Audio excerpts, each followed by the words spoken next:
was a comment that was made on Facebook the other day about being a submissive woman. They were saying that a submissive woman controls her man, and I agree with that.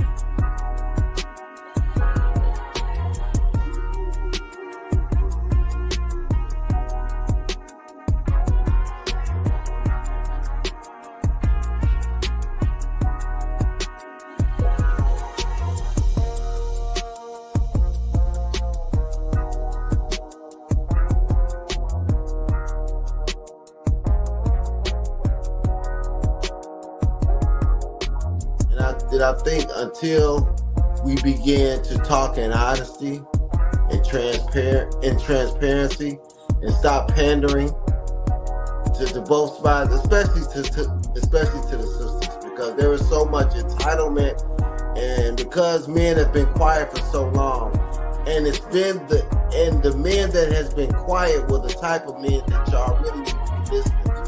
The men that doing the most talking ain't the ones, they don't have nothing to say anyway.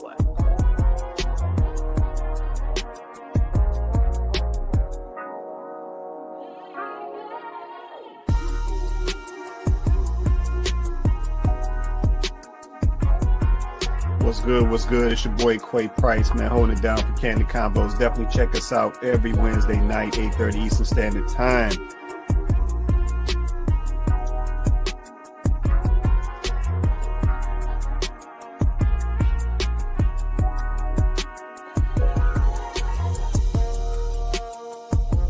People today, they lazy. Ain't nobody trying to put in no work. If stuff start getting a little rough in the relationship or in the marriage, ain't nobody trying to fix nothing. Like, I mean, that's how people's mindsets are today. Yeah, but that's how I know that folks don't truly understand what marriage was about, because they tap out way too easy. Yeah, you see people fight harder for a job, like they can't go get another one of them in 2 weeks.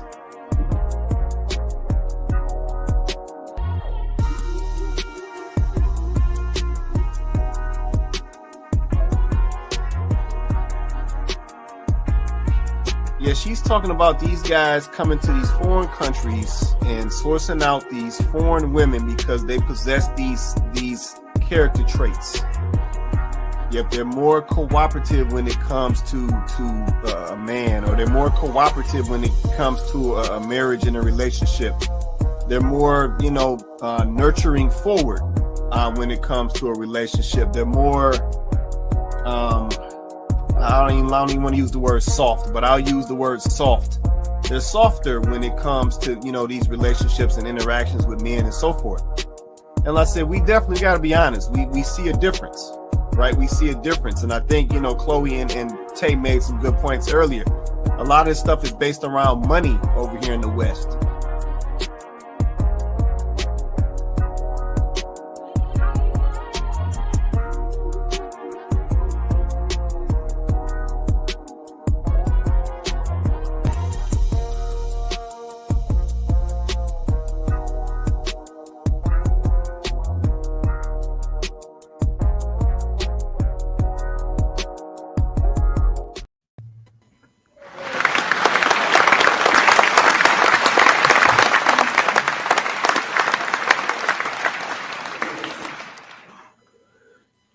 What's good? Welcome back to Kandid Konvos. I'm your host, Quay Price. We got Coco on deck. Say what's up to the people, Coco.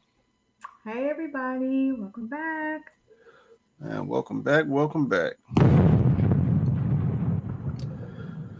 Yeah, man, shout out to y'all joining us tonight, man. If you haven't already, smash that like button. Likes are free. Man, don't be stingy with the likes, man. Smash that like button. That's how we get out here. That's how we get seen. But folks be stingy with that like button, man. Smash that like button for us, man. Also, man, hit that share button, man. Smash them notifications. I mean, you know the routine, man. Help us out, man. Smash that like button for us. Smash that like button. But yeah, shout out to y'all joining us tonight, man. This is Kandid Konvos, man. We back again for another one every Wednesday night, consistent. Y'all know how we get down. Appreciate y'all checking in, supporting the platform, supporting what we do, man. So definitely shout out to y'all. All right, we're going to go on and get on and get started. So here we got, right here is the link to join us on the panel. Drop this in your Google Chrome and Microsoft Edge. You're coming through Apple device. Man, come on through your device, man. Join us up on the panel. Don't be scared, man. Don't be scared. Yeah, we're here to have a conversation, man. We want to hear from everybody. We want to hear everybody's perspective, man. I said this is not an echo chamber show. So, man, definitely bring your perspective to the show, man. In addition to the video feed here, we also have this link in the chat feeds. So you can catch it at the Kandid Konvos page on YouTube or Facebook, which we are currently live on right now. So, yeah, like I said, grab the link, man. Join us up on the panel, man. Don't be scared, man. All right. Well, I don't know. I'm trying to think about missing anything. We might have to get right on into it. Let me see who's checking in early. Shout out to Kenyatta in the building. She said, happy Wednesday. What's going on, Kenyatta? Appreciate you hopping on with us tonight, holding us down. Appreciate you. Yeah, like I said, everybody that's watching right now, man, drop a comment. Let us know where y'all checking in from so we know where everybody is at. All right.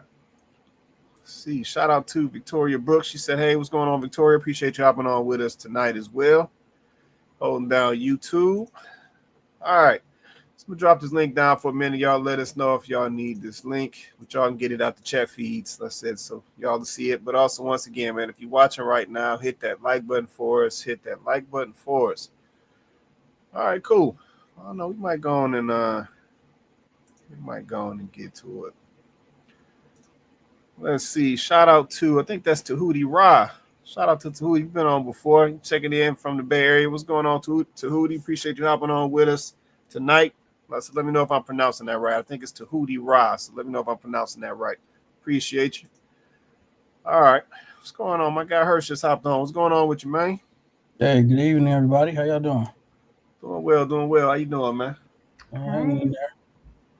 Good stuff, good stuff. I'm glad you hopped on, man. Let me do this real quick while I got you on here, man. I've been seeing you and young fella moving out here, man, nice and clean, man. So shout out to you, man, holding it down for your young fella, man, keeping him straight. You know what I'm saying? Keeping him doing this thing, man. I've been peeping game, man. Shout out to you, man. I appreciate that. Yeah, that's my everything. For sure. Yep. Yeah, no, I've been peeping that, man. Like I said, I always feel like we need to shout out the brothers out here handling their business. You know what I'm saying? Shout out the ladies out here handling their business, man. And especially when you're trying to do positive things, keeping them on the straight and narrow. So yeah, shout out to you for that, man. I've been peeping, man. Shout out to that, and shout out to your son as well, man. See, we got in the building. Let's see, J Dub. Like Jay Newman right there. He said Buffalo Wild Wings about to smash. Otherwise, I would have jumped on. Shout out to y'all though. You capping.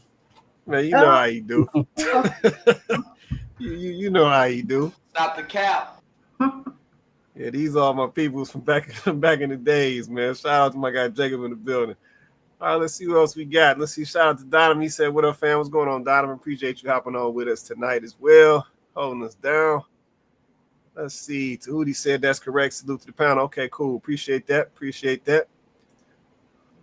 Okay, J-Dub threw up the laugh face. Yeah, we know what it is, man.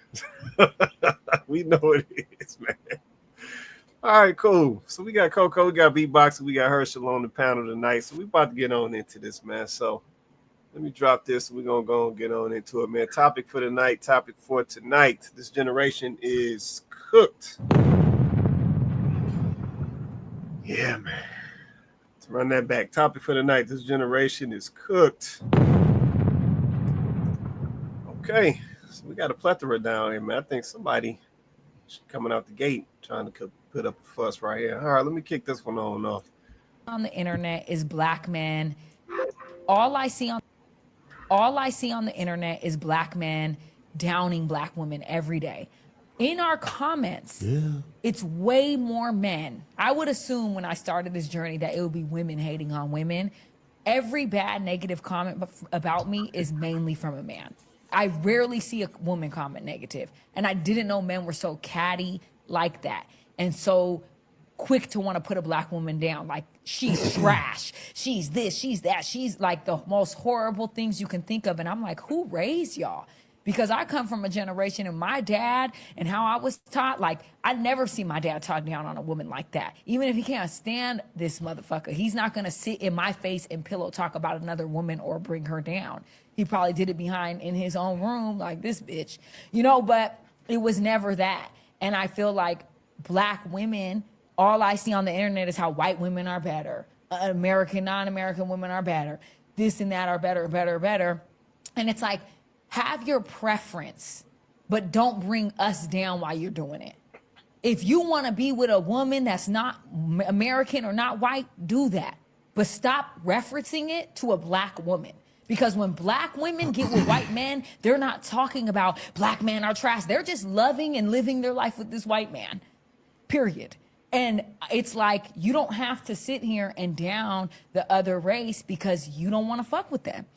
You don't have to do that. At the end of the day, if you want to mess with a white woman and an Asian woman and this woman, go do that and leave us out of the conversation. Period, point blank. And I think that that's what the women are frustrated about. And if we have an opinion on this, we're aggressive. See, she has too much of opinion. That's why they don't like you. That's because you talk too much. You're loud. Okay.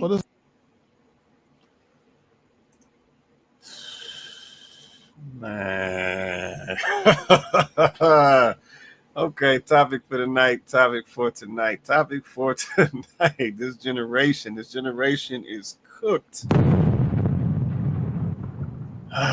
Let me get this comment, then I'm gonna come back to the panel, man. Let's see. Tahuti said, let's see, old school rules don't apply anymore. The social contract is broken. We're forging difficult, confusing territory. Okay, all right. Appreciate that comment right there. All right, so man, I'm gonna come on to the panel, man. What was the name of that podcast? Let me get them. Internet is The Truth After Dark. So yeah, definitely go check them out. I've seen them circulating. I saw Paul Pearson. I forgot the young lady name. But yeah, definitely check them out on all social media platforms. All right, so let me come on to the panel, man. So y'all heard what the young lady had to say. Coco, Beatboxer, Herschel, JR. Scott Civil just hopped up. What y'all thinking, man? How she sound? Was she capping? Was she spitting facts? She said the men is out here bashing the women. That's all she ever hears. She see these men in the comments. They always got something negative to say about her. She expected it to be the women. Yeah, she said a few things, man. So I'm coming back to the panel, man. I don't know. Civil one came off quick. Civil, you trying to go first, man, or that was a mistake, man?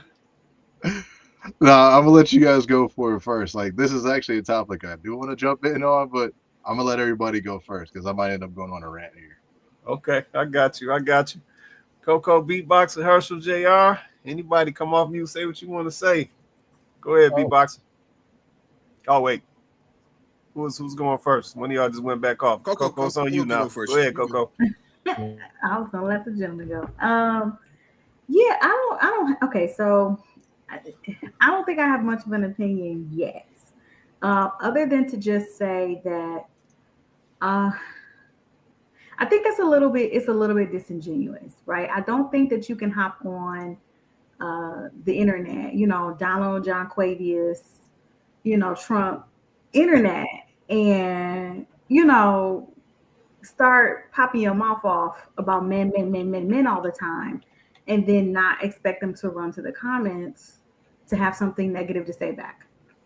Like, I think it's disingenuous. Like, I listen, I do get that she's a little surprised at how much of it, because you can, when you're in this space though, as a woman, when you are a woman in this space, you become a little bit of a target, right?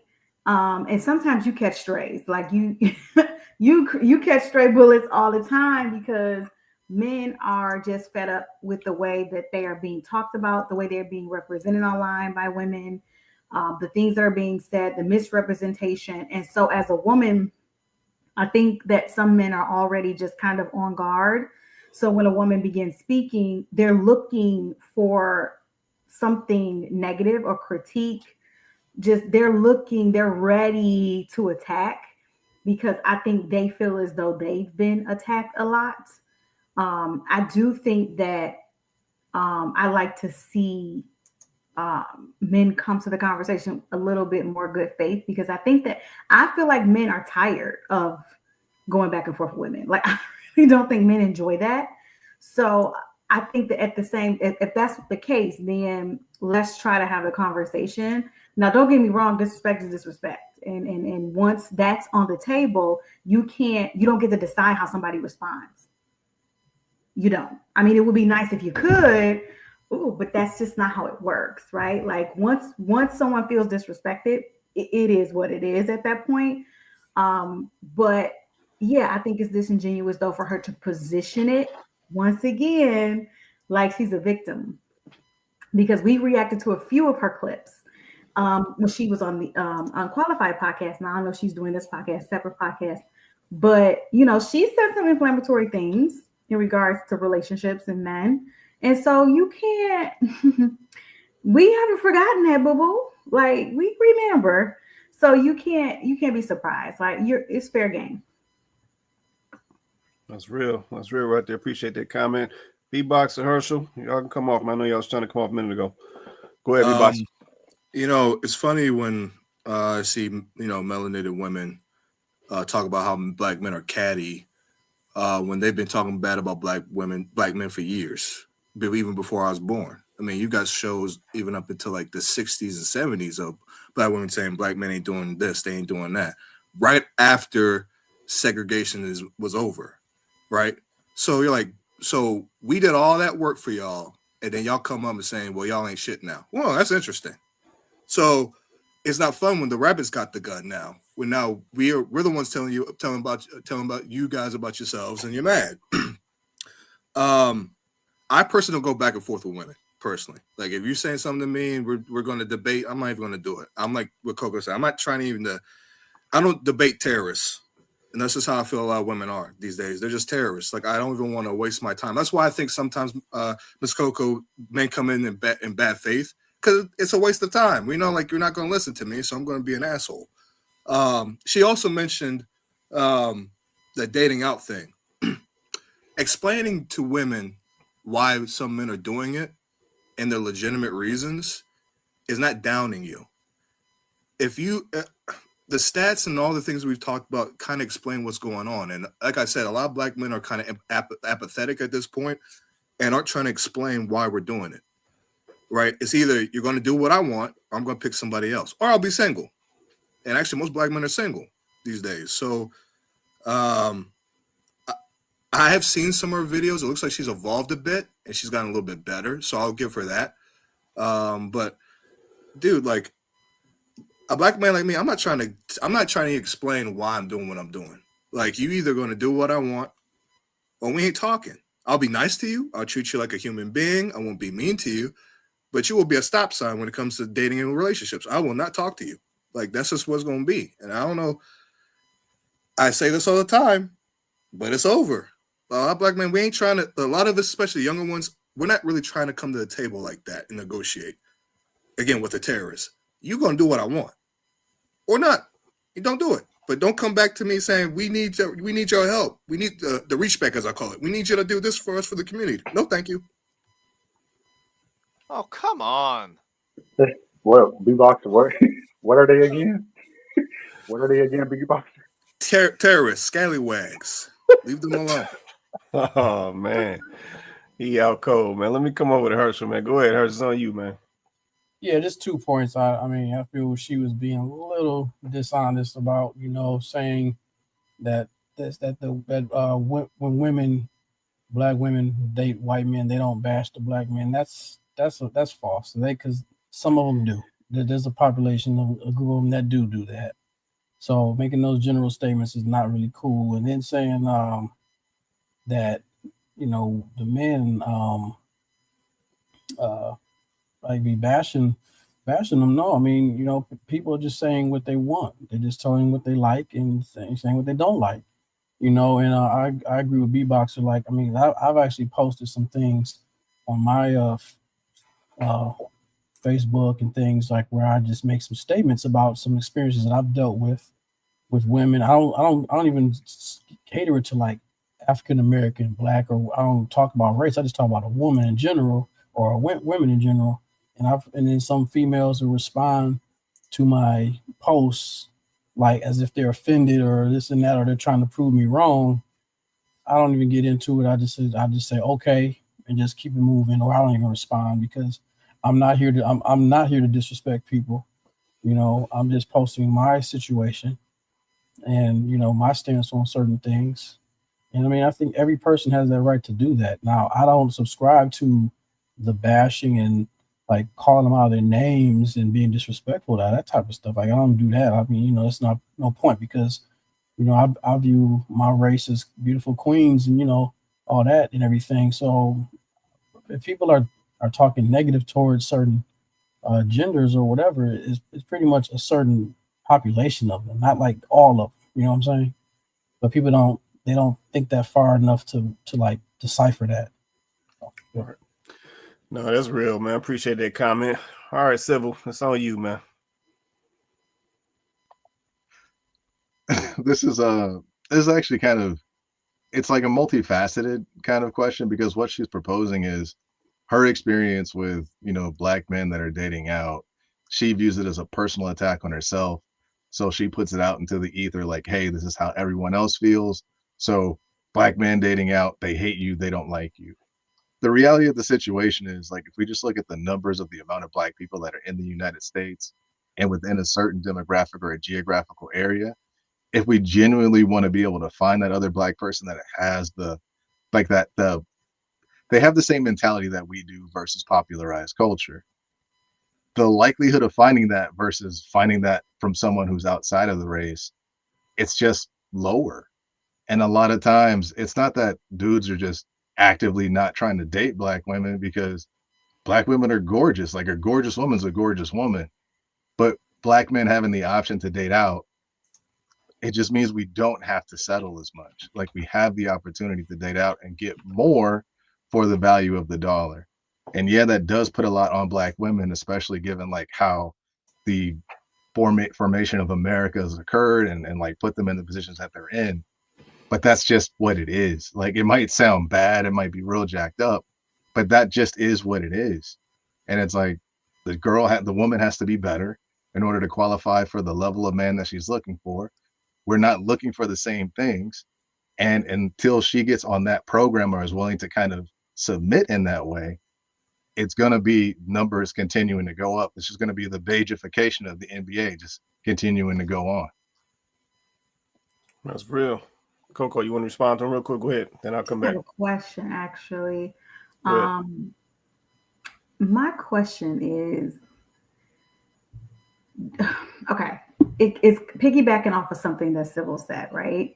Like, you mentioned that, women will have to kind of meet the expectations that men have, and sort of this is kind of based off the fact that, men are now, and I'm sorry if I'm butchering by paraphrasing, but men are kind of now like, in a situation where they're like, we don't have to settle, we don't have to put up with what some women, especially Western women, have going on. Black women specifically, because that's what we're talking about. So now you guys have options and you're exercising your options. And so if these women want to compete, then they're going to have to basically just meet the qualifications. My question is this: do you think that this current, and if you guys want to expand on it any way you choose, but do you think that this currently, the reason why you guys, and when I say you guys, I mean men in general, feel this way is because of how the direction that women have gone in? And I say that because I feel like you guys' expectations have gotten higher. I'm not saying it's bad or worse. I'm just saying I feel like they have. But I'm wondering if it is a direct correlation between how women have begun to behave.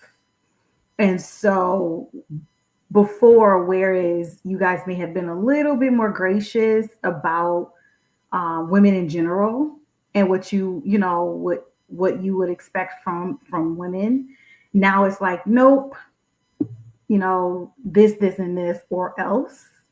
And I wonder if it's a direct kind of reaction to the direction that women have taken.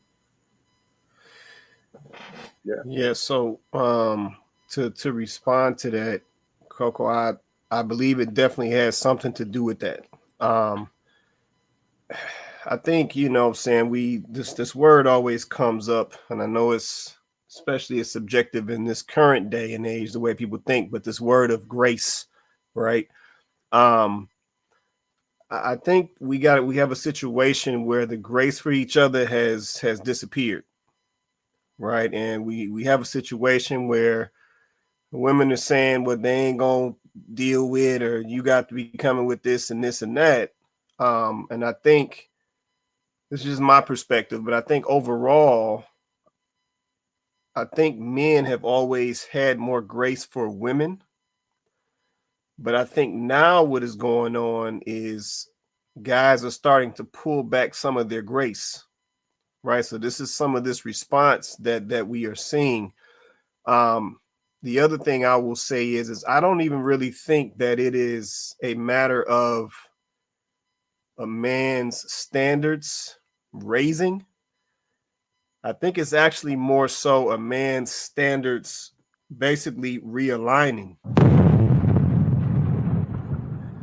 Because see, some of these standards that the men have today, these existed before. Yeah, but we kind of lost sight of it because, you know, once again, men typically they'll operate off of percentages, right? So they'll say, you know what, if I find this young lady and she coming in at 75%, you know, I can look past this 25. We can work on that or whatever. But now that has changed to I want what I want as a man because I know what I'm bringing. You know, I know I've got my situation together. I know what I'm trying to do. I know what I'm trying to have. So I'm not prioritizing percentages like I used to. Now I'm looking for exactly what I'm looking for, and that's just that. And if she doesn't line up, then she don't line up, and we're gonna move on to the next one that does. So I think that whole percentage, because this is really a combo, that whole percentage grace factor, I think that has been pulled back because, you know, I've made points around this before, and I've said, you know, I'm saying on the show plenty of times to the ladies, if you continue to do this type of stuff that we seeing out here on the social media lands and on these videos, the men are going to start to change. They're going to start to respond. Yes, only so many times you're going to tell him he too short. It's only so many times you're going to tell him his 85,000 ain't enough. It's only so many times you're going to do that. And he going to say, you know what, I'm moving on. And it comes out like we see it play out in these videos, you know, even going back to the young lady, you know, when she goes off on the whole tangent about the, you know, these men dating out and bringing up the black women in the process and all of that. It's just like, I'm gonna be honest. A lot of this dating out, this is my opinion. I feel like a lot of this dating out is a response. Yeah, because you know, some of these fellas have tried to date young ladies who look like them, who are in their demographic, and they're not seeing what they're looking for. It wasn't working, so they went to go try something different. They found some success trying something different, and now they like, I'm good.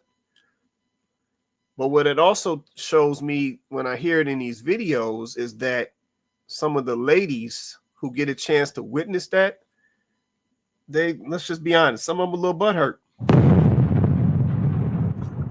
Let's just keep it real. Yep, and I can understand it.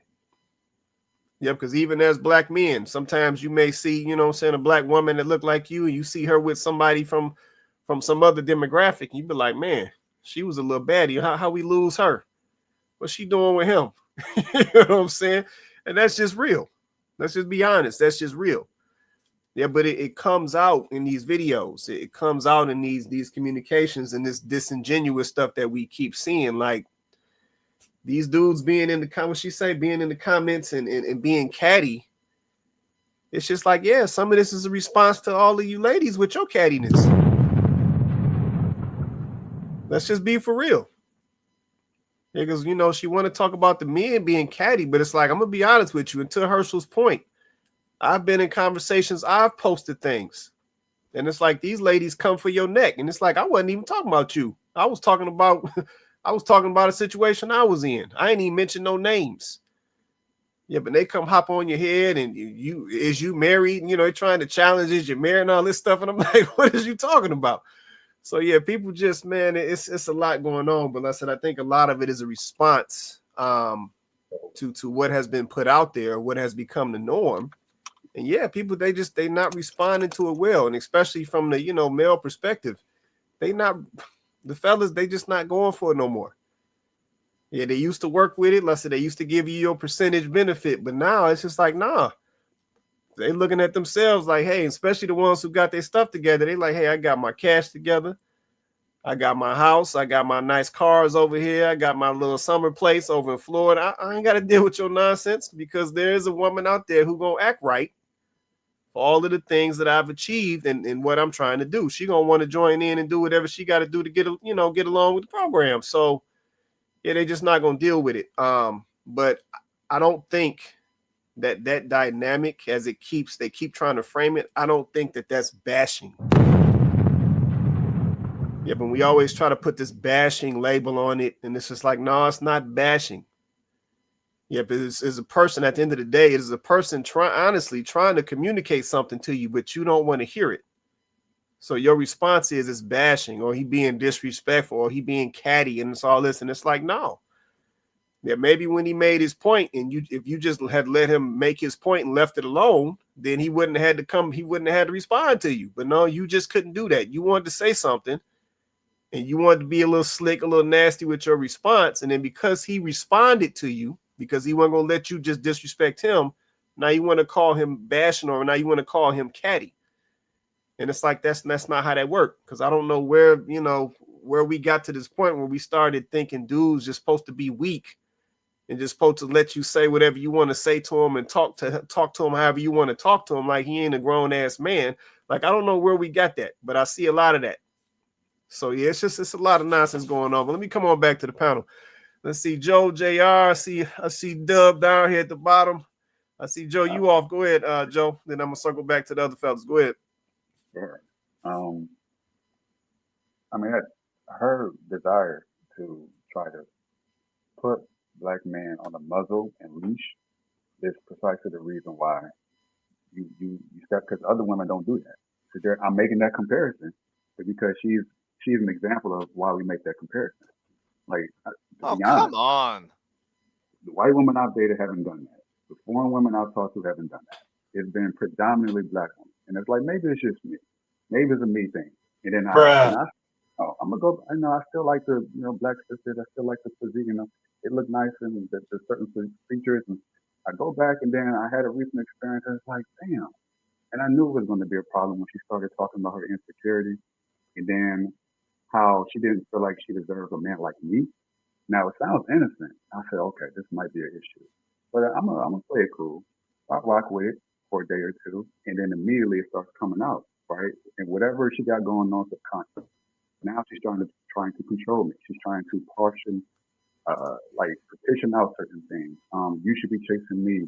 Now she has this whole, cat mouse chasing game thing that I don't deal with dating other women outside of black women, and it's a consistent thing. So yes, I'm doing exactly what she's complaining about in the video. But the reason why I do it is because this is the conversations we have in a barbershop.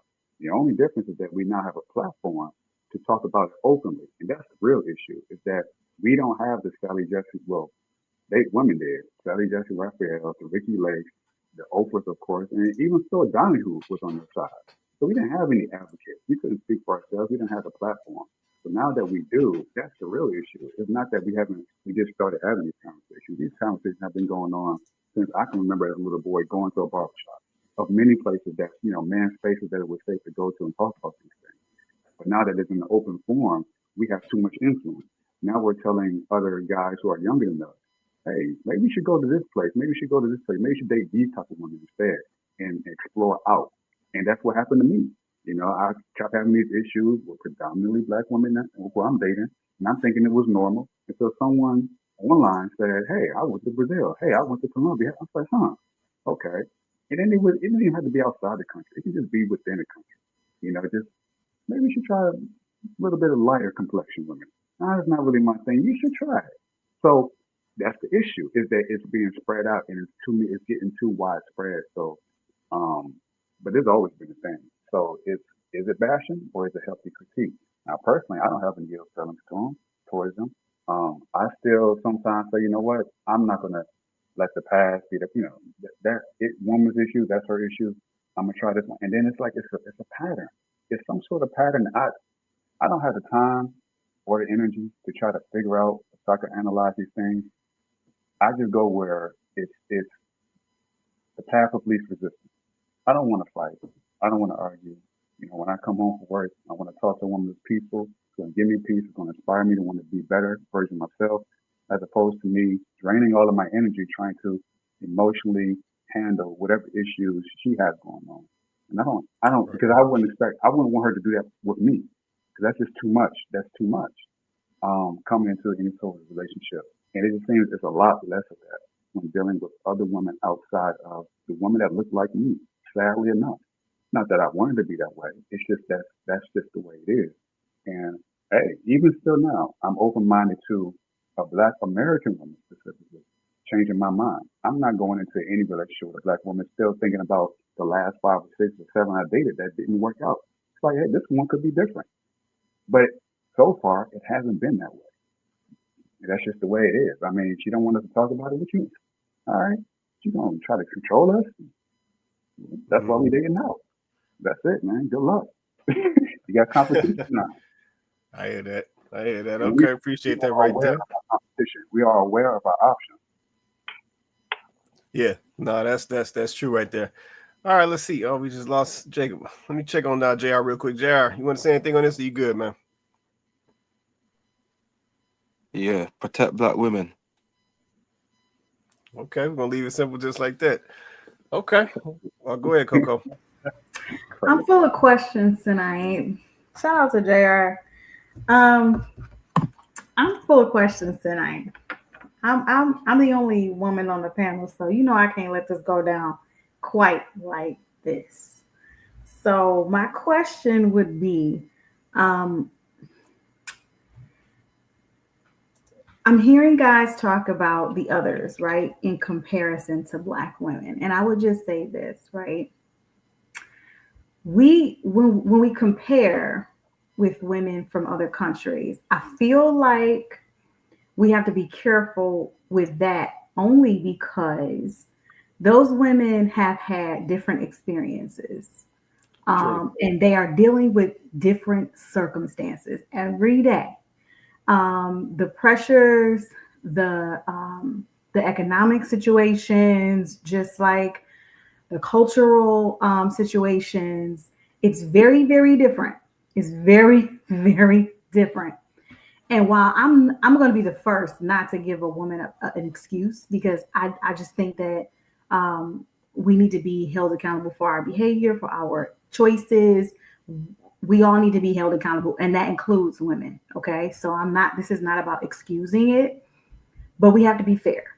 And being fair, we do have to at least consider the differences and how your environment does have an impact on who you are and how you respond to certain situations. And just like there has been a concentrated effort, systemically, for women to push their men and the men that look like them away in this country and have been incentivized to do so. Do we know that women from other cultures and other countries are dealing with that same type of thing? And also, women here are under a lot of pressure to perform in ways that I am not sure. I'm just going to say not sure that women from other countries are being expected to perform, right? Now, some of it is women just being easily manipulated and drinking the Kool-Aid. Okay, so there's that. But then also that does exist. So when you come across women who have had these experiences and they're responding to it in not the best way, I think that it's a fair point to be made because as men, you guys also have dealt with things here in this country, especially black men. You guys have had your own pressures. Society want to hold you accountable for everything. Black men being blamed for all things. Like you guys have also had a very unique experience in this country, right? Maybe men from other countries are attractive to black women because they don't act the way you guys do. They don't carry just themselves the same way. They don't have the same issues with black women as you guys may have with black women. They don't. I'm just simply saying. I have to introduce this into conversation because if black women have been affected by what's going on in this country, then you guys can't say that you guys have escaped completely unscathed from what is happening in this country and what has happened in this country. Now, you could say you guys have responded to it differently, which I agree. I agree with that. But you can't say that you've been untouched. So when we get into the game of comparing, then we have to entertain the fact that there are some things that black women are going to say they don't have to deal with as well. From the black men here in America that, that they have to deal with here, that they don't have to deal with in other places. I mean, that's some cap. Is that fair to say? How is it cap? How is it cap? Let me.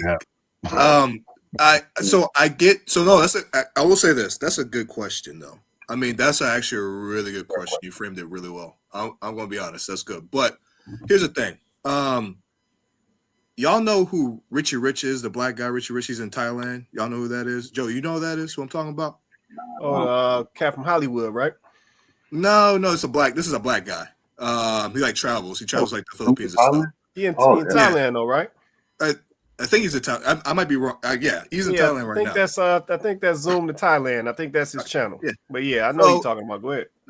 I think here's the thing. Black women need to be honest here. Black women wouldn't date a Richie Rich. They wouldn't date him. Marquise Brownlee? The nerdy doing cars and stuff. Let's be honest. Let's just be honest. We got to be honest.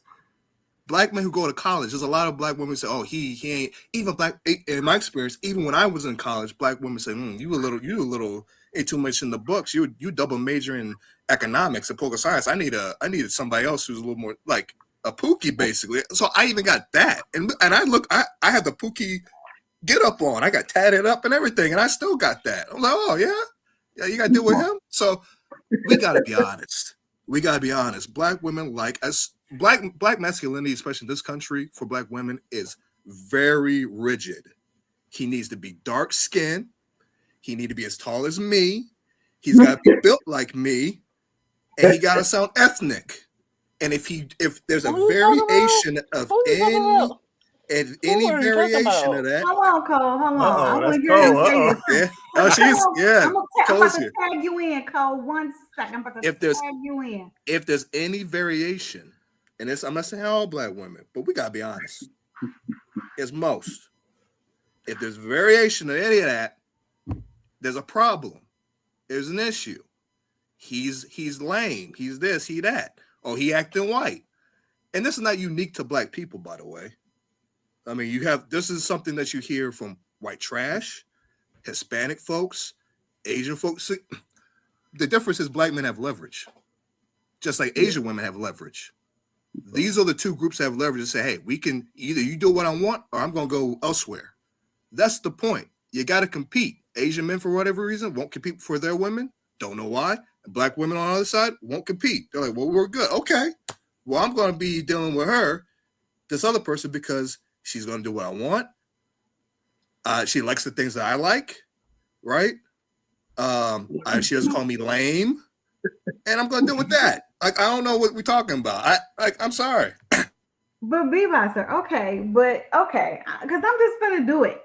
Basically, the same reasons y'all want them other ones is the same. You as men, women is the same way. You just talked about she doesn't want the nerdy dude, right? She wants the Pookie, okay. But then you see the black women with the others, and they're nerds. They not hot. They're not popping like that. They're not. They relax all that stuff, all those standards that they say they have for y'all. They relax those standards right on down for the others. I know, because a white man likes the colder. I'm just gonna say this though, but y'all can feel however y'all want to. But I done seen the ones y'all be with. Yeah, y'all don't relax them standards for them too. Let's go there. Let's go all the way there. We're gonna go there. I be seeing them other ones y'all go to. And I'm looking at them other ones, like Civil said, black women being beautiful. I'm looking at them other ones going, A black woman would never. You would never. If a black woman looks like that or presented like that, you would never. You would not entertain her. You wouldn't look at her like that. No, you would not, if you're honest with yourself. But then I see some of y'all when y'all step out, and I be looking at the ones y'all be stepping out with, and I be like, really? So the same thing that you're saying about black women having these particular standards for black men, and listen, I'm not even gonna fight you on that point because you're right. However, the same way y'all will step outside and bring back Chewbacca, we'll step outside and we bring back Doogie Howser. So I'm just trying to say, like, it is what it is. Let's be honest. We have these standards for each other, and we have to understand that it's coming from somewhere. It's coming from somewhere. I'll give you the attitude thing. I will give you that. Black women attitude being out of control. I will give you that. I'm never going to argue that point with you. But these standards, we relax these standards when them others come around. Cole, and we do not lie and cap and say that we won't. Because the aesthetic that y'all say y'all want from a black woman, she got to be fit, she got to be this, she got to be that. That aesthetic, y'all will relax some of those qualities. I'm not saying all of them, but y'all will relax some of those qualities, and y'all know it. Y'all know it. Please, I'm gonna say one thing, and I'll be done. Most black women got overweight. They're overweight. Black men are choosing. When you were dating within the race, you're choosing some. They're overweight. I'm gonna be nice, and then a lot of them are wearing fake hair and other stuff. So sure, we can say like a black man might be dating somebody low. That's not my case, but that's like a lived experience thing. I haven't seen that, but sure, let's go down your rabbit hole. Let's say that's true. The woman I'm gonna be with. You gonna sit up here and tell me. I live in that.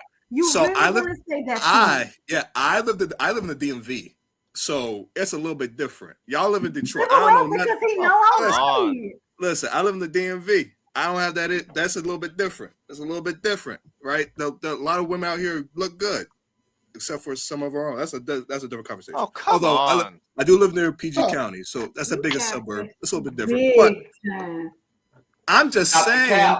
I'm just saying the numbers show that a lot of women that look like us are overweight. So we're I'll just be disappointed in y'all.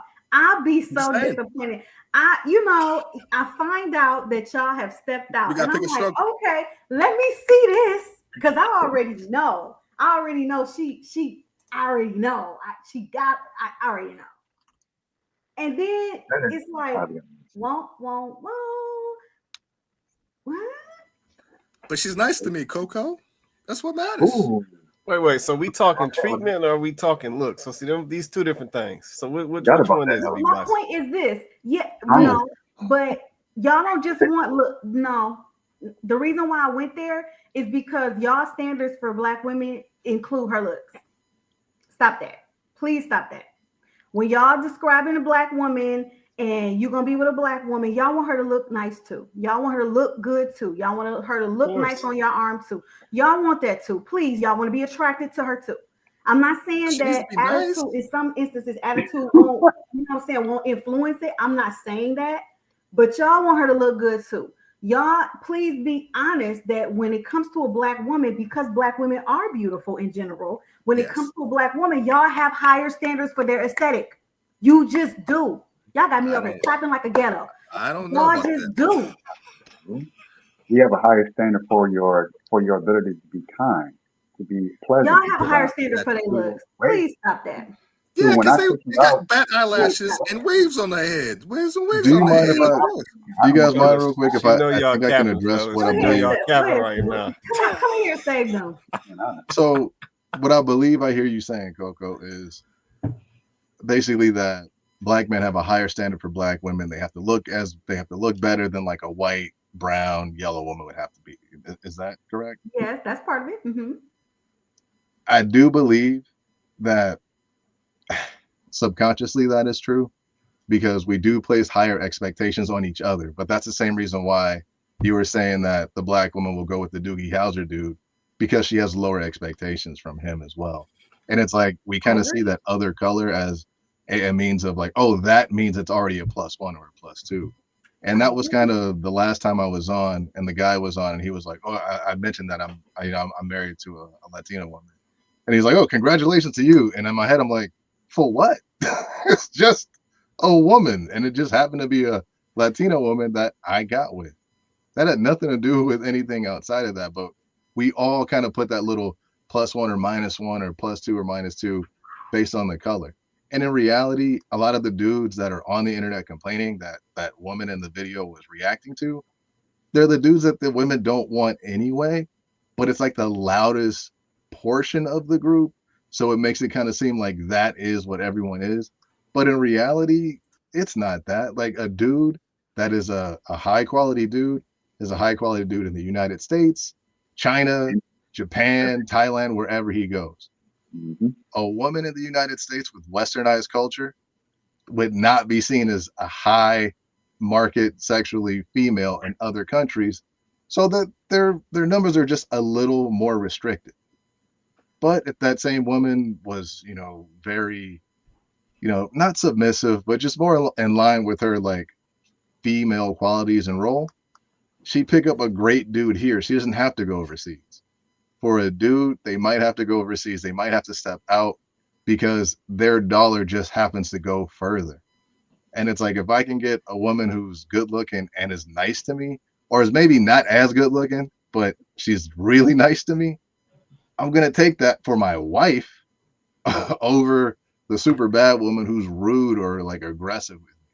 And also to kind of reference back to what Joe was mentioning earlier, I disagree with you, brother. And like, I understand where you're coming from, but I completely disagree that all black women or the black women that you happen to date were that way.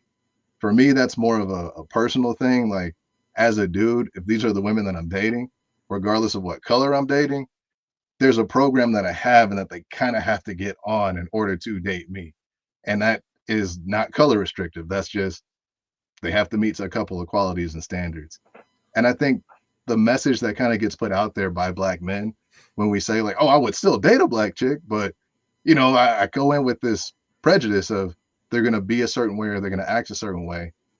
That kind of prevents the connection from developing because they're already working from behind. Just like us, if we go into a job interview or we're presenting a proposal among a group of people, we're the only one at the board. Literally, we do that to ourselves. Like, and it's just like, it's not good. It's not good for our culture. Like, that's how these kids are just kind of, they're lost, they're cooked, they're whatever the new slang terminology is for that. That's why we're saying this generation is cooked, though, because both are doing that. Me and our women are doing that. Like, women are looking at men, black men, like you guys are coming to the table with a deficit in their eyes, just like we're coming to the table with a deficit in your eyes. That's the point that I'm trying to make, right? Just keeping it fair, right? We're both treating each other like this here. This is what we are doing, right? So you have to understand, like, what's at the root of that, right? What is at the root of that? Do we really think that it's just us? Do we really think that we've arrived at this negative viewpoint of each other just because of us? Just because black women, and I'm not saying black women have not contributed. That's not where I'm going with this. I'm wanting us to step outside of it and really look at what's happening. Do we believe that this is how we feel about each other? Because where's the root? Where did it start? Where did it come? Like, why is it being almost like a conditioning that's happening, right? Whereas we are looking at the person that really was kind of more so designed to be a fit for us as they're a deficit when we consider them. So Right. I would Why do are it. And I actually agree with both you, Coco, and Civil. I understand exactly. You say there's a double standard here. Let's make it fair. Is it possible that we're having that same bias towards them as they have towards us? That's definitely a possibility. Even if I say I don't have a bias, I probably do. But I can objectively, from just my experience personally, say that the way I treated this last black woman I dated compared to the one I treated like the one in this picture, I treated them exactly the same way. And I reflected on that. I said, am I doing something different? Like, no, I treated them, everything I did with her, I did with the black girl, same exact thing, which is why she said I was the best date she ever had. I said, well, well, thank you. But that's because I treated her the exact same way as the white girls I dated, as the foreign women that I've dated, treated them exactly the same on purpose, almost like a social experiment. Okay, let me see if there's any difference. I don't think there will be. I hope there isn't. But then I see it from my experience. I say, wait a second. Okay, maybe I got some subconscious thing like, no. And she acknowledges that I treat her very well. But then why did she then choose to treat me worse or try to do certain things that other women that I've dated haven't done? I said, well, okay, it's not me. So now I'm not saying that's the case with everybody. That's obviously an anecdotal experience. But when I talk to other men who have had similar experiences, it can almost kind of make you go a little bit crazy because now you're starting to think, it's got to be me? I'm the problem. When it might not even be that man's problem or even vice versa. But I can only speak for men because I'm a man. I talk to the brothers. They're like, yeah, I got the same issue too. No, maybe I don't think maybe it is you, bro, but it might not be you. What if you just date outside a little bit? What if you explore different options? Then they come back with a field report and say it's night and day different. Now, are they treating those women differently than the one that they dated before who treated them poorly? I don't know, but I can only speak for myself, having done it numerous times, to say, no, I don't have any incentive to treat a woman who has a darker complexion or who looks like me worse. If anything, I want to treat them better because they look like me, which is that's all I've dated for a long time before I stepped out. I was forced to until I realized something was different. Someone told me it might be different. I didn't believe them, but I treated them the same way. White women, foreign women, black. I said, oh damn, it's I don't know, man. Like maybe I haven't dated enough black women. Maybe I have to date 50 of them to find the one needle in a haystack. I don't know. Do I want to do that? Nah, I don't want to do it. But I'm not going to fuss about it. I'm just going to make the comparison for others who want to know about it. And if they have the means to do something different and try something different, then they have every right to listen to that. I'm not for bashing any particular woman because every woman has their own issues. It's not a black or white thing or a Brazilian thing. That doesn't matter. It's just, it's about ultimately that she treat me nice, that she treat me kind. And if she looks banging, hell, that's double icing on the cake. We don't want that. Of course we want a beautiful woman. But I think a black woman, they put too much emphasis on the physical appearance and they think that that's the one thing we want. And then the guy gets it and then they discard them because they don't have the thing that makes that relationship last, which is the personality, the kindness, the gentleness, the sweetness, the little things that you can't teach an adult woman how to do, and it's just so much effort. Whereas you go to someone who's culturally already have that within them, where they treat those men the same way, their fathers, their uncles. It's not just the guys that they like personally. They'll treat you the same way as if they're treating the guy that they're dating. So they treat all men that way. So it's not even just say I like him, I'm going to treat him better. I don't like him, I'm going to treat him like shit. It's I treat my father this way, my uncles, my brothers this way. Even if I don't like them, I still treat them with that same reverence. And I've seen this firsthand. So that's the difference. It's how they were raised. And I don't, that's it. That's all I got. Yeah, I hear something else. I'm gonna hold it for a second. Let me check in with JR and Cole. Cole, I know you've been quiet, Cole. They was calling for you, Cole. You still there? I see. Y'all, man. Okay, what is we talking about? Y'all got too high of a standard. We not talking about regular average people. I don't know who y'all talking about with these shenanigans. Wait. You said who got a too high of a standard? Who, black men? Yeah. Is that what you saying, Cole? Yep. You Tell said him, yep. sis. Yep. Do we not Tell have him, any? sis. Well, Would you wait, prefer hold to on. know? No, I gotta let Unrealistic you expectations. unreal. Give me one. Give me one expectation that black men have that's unrealistic. Give me one. These beauty standards. If you want these beauty standards, you're gonna have to pay for it. Come on now. Wait. Wait Y'all a not minute. talking so about we're average tricked? So now we're people. Y'all not talking tricked? about average people. Get out. Yes, we're because that's what y'all want to do. Yes. Sex is $40, Cole. It's $40. What? An escort is $200. A 9 or From 10 who? is Somebody $200. What are we on talking 6 Mile about? and Woodward? What are we talking about? What? No, and near where I live, if you want an escort, it's $200.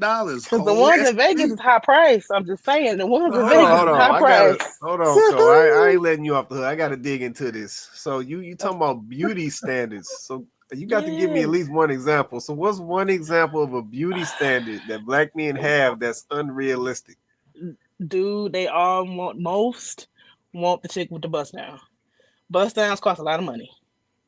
With the you ain't bust willing to down? pay for it. Yeah. Okay, but see, this is the thing. Let me clear something up. Because I think I hear some problems. I hear some and problems. no in what's going appreciation on. for somebody who take care of their real hair. Like, tell them, sis. Okay. Can we also talk? You, Cole, you forgot part. That's all right. Tag me in. You forgot the part about how natural hair care also is not cheap. It's expensive. It's not. This right here, this my brother. I love Donovan. But natural beauty has a price. Natural beauty costs. Because if you want me to be natural, guess what that means? That means I really got to be taking care of my skin. You know what it takes for me to take care of my skin? Products. So hold on. See that? Hold on. This Here we go. Let's get it. And if I want to wear my hair natural, you know what I got to do to wear my hair natural? So I'm not walking around looking like Angela Davis. Much respect to her, but we don't do that no more. You know what I got? Either it's got to be braided or twisted or products. Yes. Okay.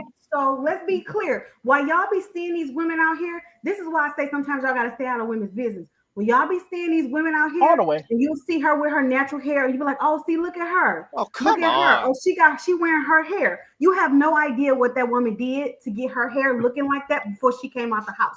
You think she just washed her hair and came out the house. You don't know that she done set up in there, and that was a whole process for her to get her hair to look half a day in the shop, half a day, and defined. We don't just wake up, wash our hair and go. If we wake up, wash our hair and go, we out here, we Angela Davis, we back in the 60s. That's what we're doing. And listen, if that's your look, no disrespect, I don't have a problem with it. I'm just simply saying that's not the chick. If we so honest, that's not the chick y'all looking at. Y'all are not looking at the Afro 4C chick that just washed her hair. Please be so for real. Because if that was the case, y'all wouldn't be so attracted to these exotic looking women that y'all treat y'all so much better. So let's just be so for real for a second. Let's be so for real for a second. So let me clean this up. That's why when you go around and you ask me and what they like, we even reacted to a video where they went around and they asked men what hairstyles they liked on black women. You know what they said? Wow. A bob. You know what she got to do to get a bob? Straighten that hair. Her hair don't grow her hair like that. And not with the ceramics, with the actual Marcells, with the Marcells. Dudes don't even know what bob is. She gotta silk it. And then they said braids. The other hairstyle they said was braids. Okay, what's the going rate for braids these days, Nicole? $250 easy. About 200. Easy, and that's every 4 weeks? Yeah. And it might include the hair or it might not. Y'all see when y'all be saying y'all like the stuff about women, we cool with it. Please know, we like it too. We cool with it. I don't mind doing my natural hair. What I'm telling you though is the idea that it doesn't take time, it doesn't take money, and it doesn't take effort is crazy because it takes all of those things. But y'all don't really know that. Not all of y'all. Not all of y'all are privy to what it actually takes for a woman to show up just looking like herself, but be presentable as herself. Because it's a difference for me just showing up as myself and me showing up as myself, but being presentable in public as myself. And in order to get myself presentable in public as myself, there takes some effort It does. It just does. And this ain't even this, and I'm not even a high maintenance chick. This is just me doing what I do to try to look how I look. So it's like y'all, some of the ideas that I think some men have. I won't put it on all of y'all, but some of these ideas that some of the men have about beauty standards for women and how women should look and natural this, natural that, natural this, natural that. I'm gonna just tell y'all right now, natural does not exist. The natural that y'all talking about does not exist. It don't exist. Do you understand? The natural that you guys are thinking, that doesn't exist. Because the natural that you see, when you see a natural girl, the natural that you see has taken a lot of work. It's not when you say natural and it shouldn't cost anything, that's crazy. Yeah, but see, maybe we need to have that conversation, because see the part, we keep this conversation keeps coming up, and I don't think this is ever going to be solved, because at the end of the day, don't nobody like natural. Wait, what? Men or women. So let me just keep it a buck, because at the end of the day, we have redefined what natural even means. Yeah, natural got redefined to products. That wasn't natural, but we redefined natural to products. Yeah, so now it's all these products that you have to be natural. Yep, and that's part of the problem. We keep redefining everything. Yeah, when a lot of these guys say that they're looking for a natural woman, they're looking for an unartificial woman. It's straightforward like that. So all that extra embellishment that goes on, they don't have to have that. And that's all they're saying. The other piece is we have to define the context of this discussion, because we keep mixing dudes in relationships and marriage with lust. Yeah, but those are two different things. Dudes may lust off of the chick with the bust down. Dudes may lust off of the chick with the BBL. When he gets ready to get married, he's not checking for her. And we have to define that, and we have to set that definition, because that's just what it is. Yeah, but at the end of the day, this particular back and forth that we doing right now, I don't think this is ever going to be solved, because at the end of the day, the dudes are saying what they like. And I think a lot of these situations, let's just be honest, the women don't want to do it. Let's just be honest. And then on the flip side, while a lot of ladies are always talking about it take this work, it take that work, it take this, it take that. It's funny that y'all do that, but I rarely hear y'all consider how much work it take that man to get to where he at. That never come up. It's always about what y'all have to do with y'all bodies, what y'all have to do with y'all hair, what y'all have to do with y'all aesthetic. But y'all never talk about what it takes that man, or what that man had to go through to get himself to the point where now you are actually attracted to him and actually want to be in a relationship with him.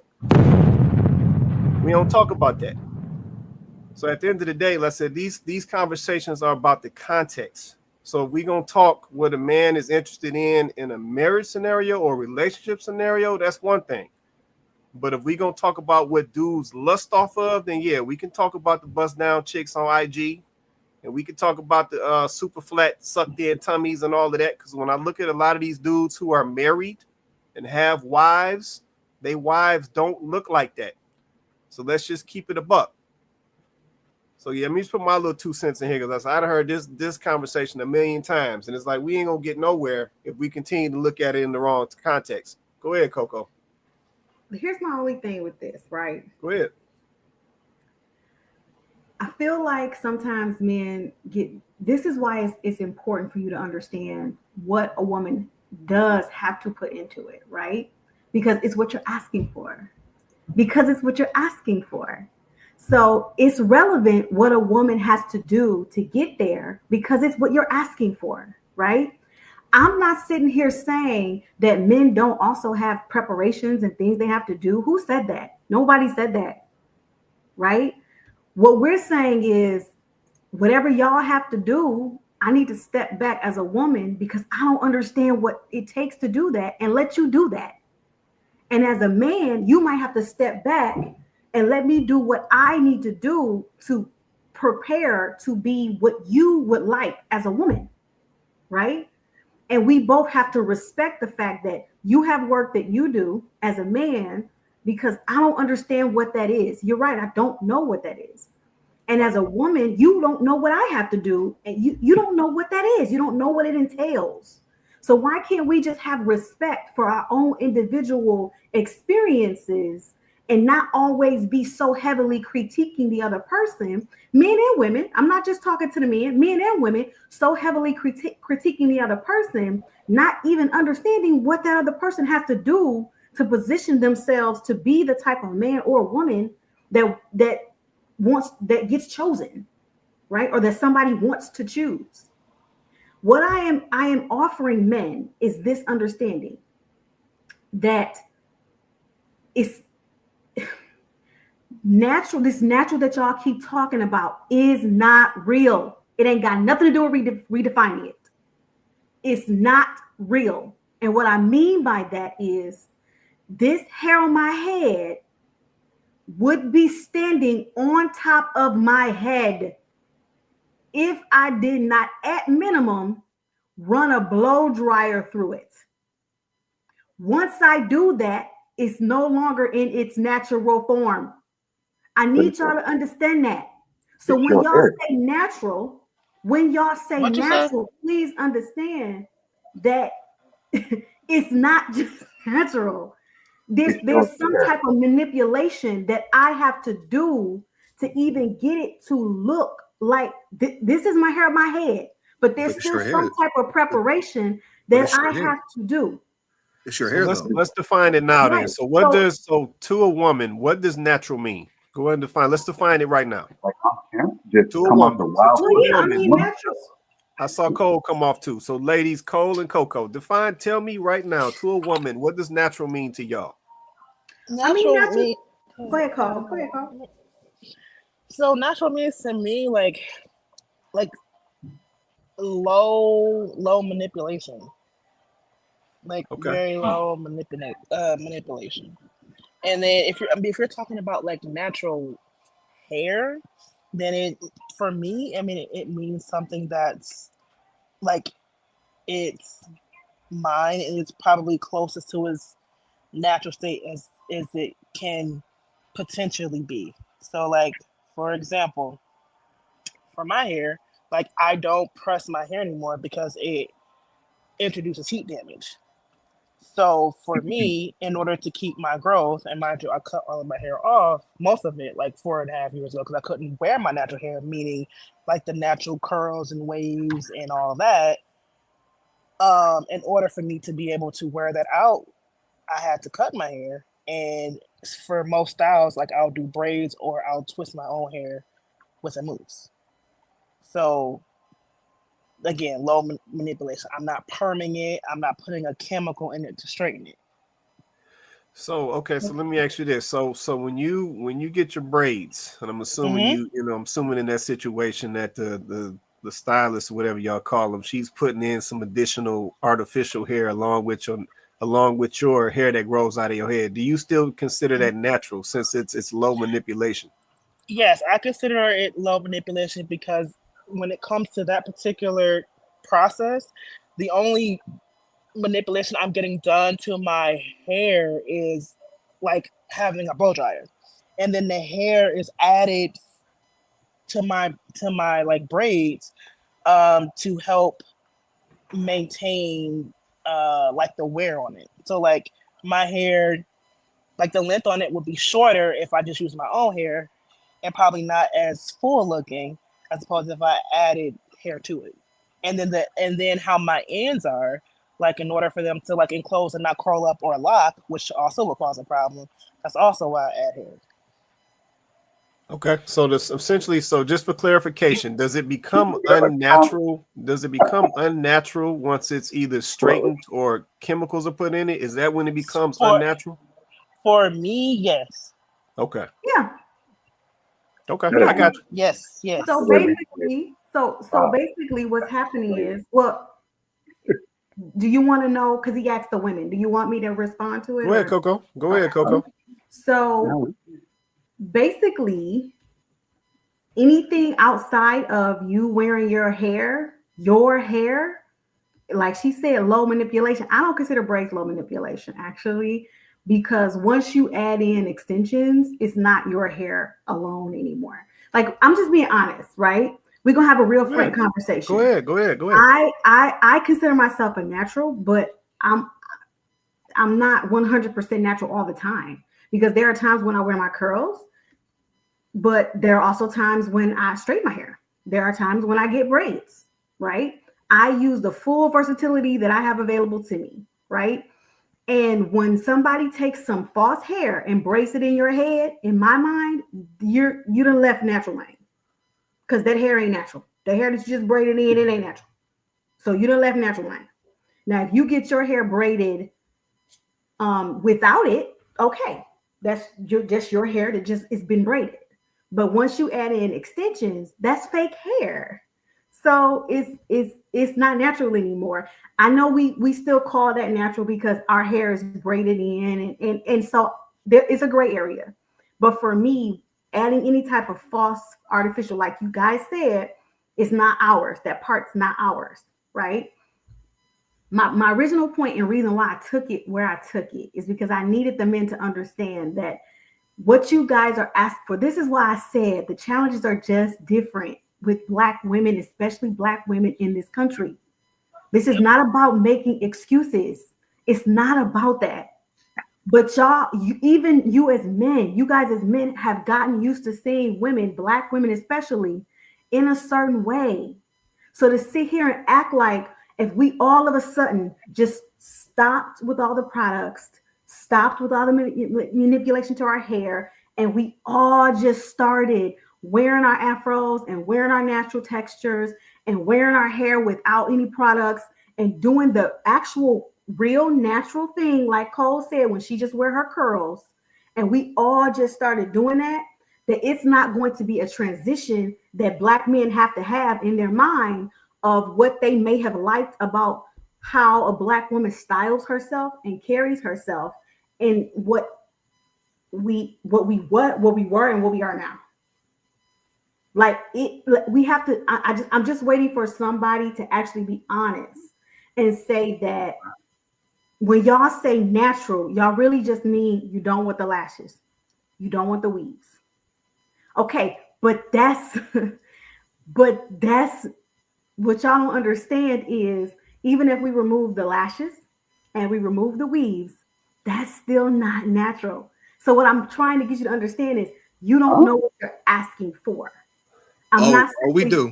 Yes, because y'all don't understand what natural versus false is. Like what I guess that's what I'm trying to get you guys to understand. Natural is what Cole described natural as being, right? It's not just simply taking out a weave. It's not just simply removing lashes. If that's all it is, then don't say natural. Just say, we don't like the weaves. We don't like the lashes. Okay, cool. But I guarantee you, if she stopped doing the weaves and she stopped doing the lashes, it's still going to not be natural because none of this is natural. And this is my hair. Oh, I got you. So I'm trying to get y'all to understand, like, y'all not really asking for Black women to be 100% completely natural. Y'all are not asking for that. I got you. So maybe we omit the word because it sounds like we're stuck on this word. And I think that guys are giving essentially a summary of what they're looking for in the woman that they're attracting to for marriage and relationship and so forth. It is. So maybe it is. So maybe the wrong word is natural because it's like we hung up on the word natural, and even in the definitions there's variations, right? But we understand what natural so is. yeah, maybe but I feel like, but I feel like you have to say natural when it comes to Black women. Like it, I feel like that's the thing in the community. Like, but Cole, it causes problems, Cole. Like that's what I'm saying. That's why I'm like maybe we just omit the word because at the end of the day, the problem is these guys out here are saying what they're looking for in these women. Like that's what they saying. and they're giving specifics. They're saying things that they don't like. They're saying things that they do like.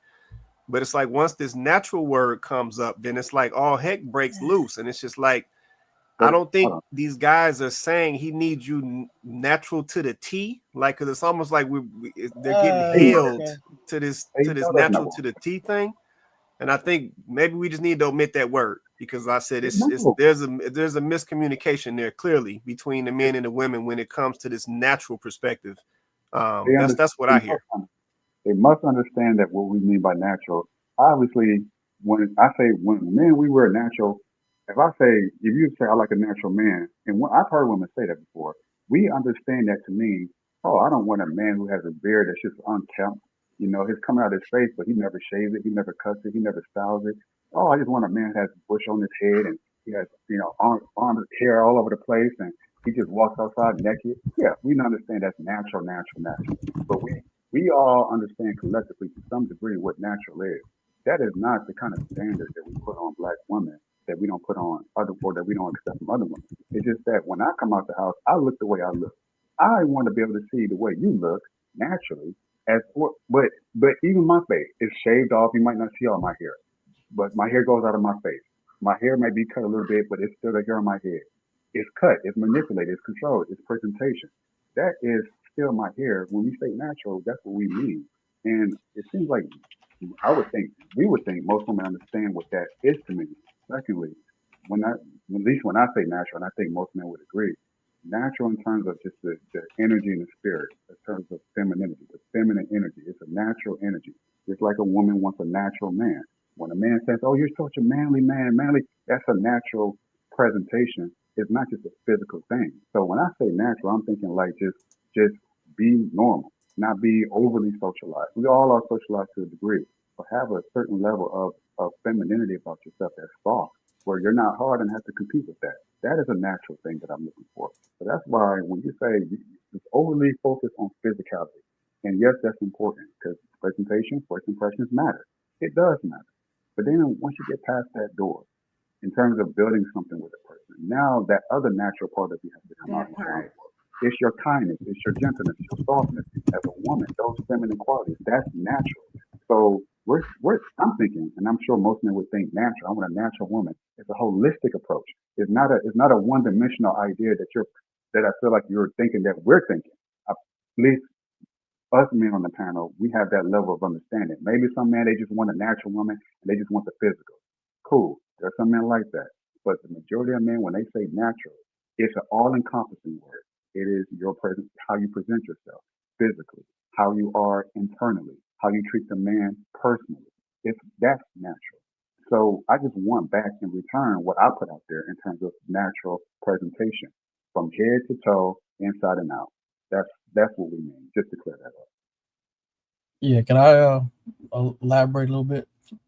Yeah, and you're muted, Quay. Just want to let you know. Yep. Oh, yeah. So, it's all good. It's on you, man. Go ahead. Yeah. So I want to put a spin on it a little bit. So from my perspective, I don't do the natural thing. For me, it's more realistic versus unrealistic, and I think most men will be on the same page of that.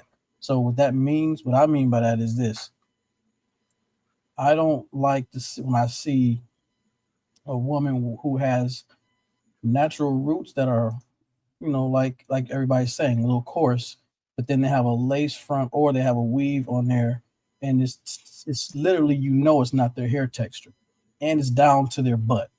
That's unrealistic to me. It's not realistic.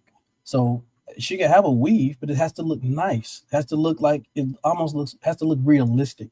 And then with the eyelashes, I mean, I have women I've dated that go get the eyelashes, but they look realistic. They look like they've been grown on her, versus looking like you go outside, you're gonna fly away. That's what men don't like. We don't want the lashes that are flying away and look like feathers. You know what I'm saying? So that's for me. And Thank you. That's what we mean by what people will say natural. That's not. So I don't even use the natural, because that's when you get into this whole process and this whole problem. It's more so unrealistic versus realistic. That's why I don't even like BBLs. I'm a man. I'm gonna say that I don't like it. because it doesn't look realistic to me. I don't even like fake boobs. It don't look realistic to me. That's what I'm saying. That's what men look. They want a realistic look where it looks real. We don't look like this is a Barbie doll or a figure.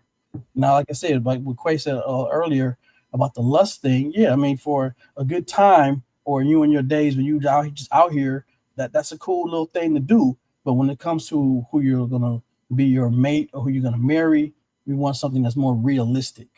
You know what I'm saying? Like, it would be like if I sat over here and had a fake muscle shirt on, fake muscle props on under my shirt. That's unrealistic. I'm who I am, and you know what I'm saying. And I don't do too much to myself where I'm looking more realistic of who I am.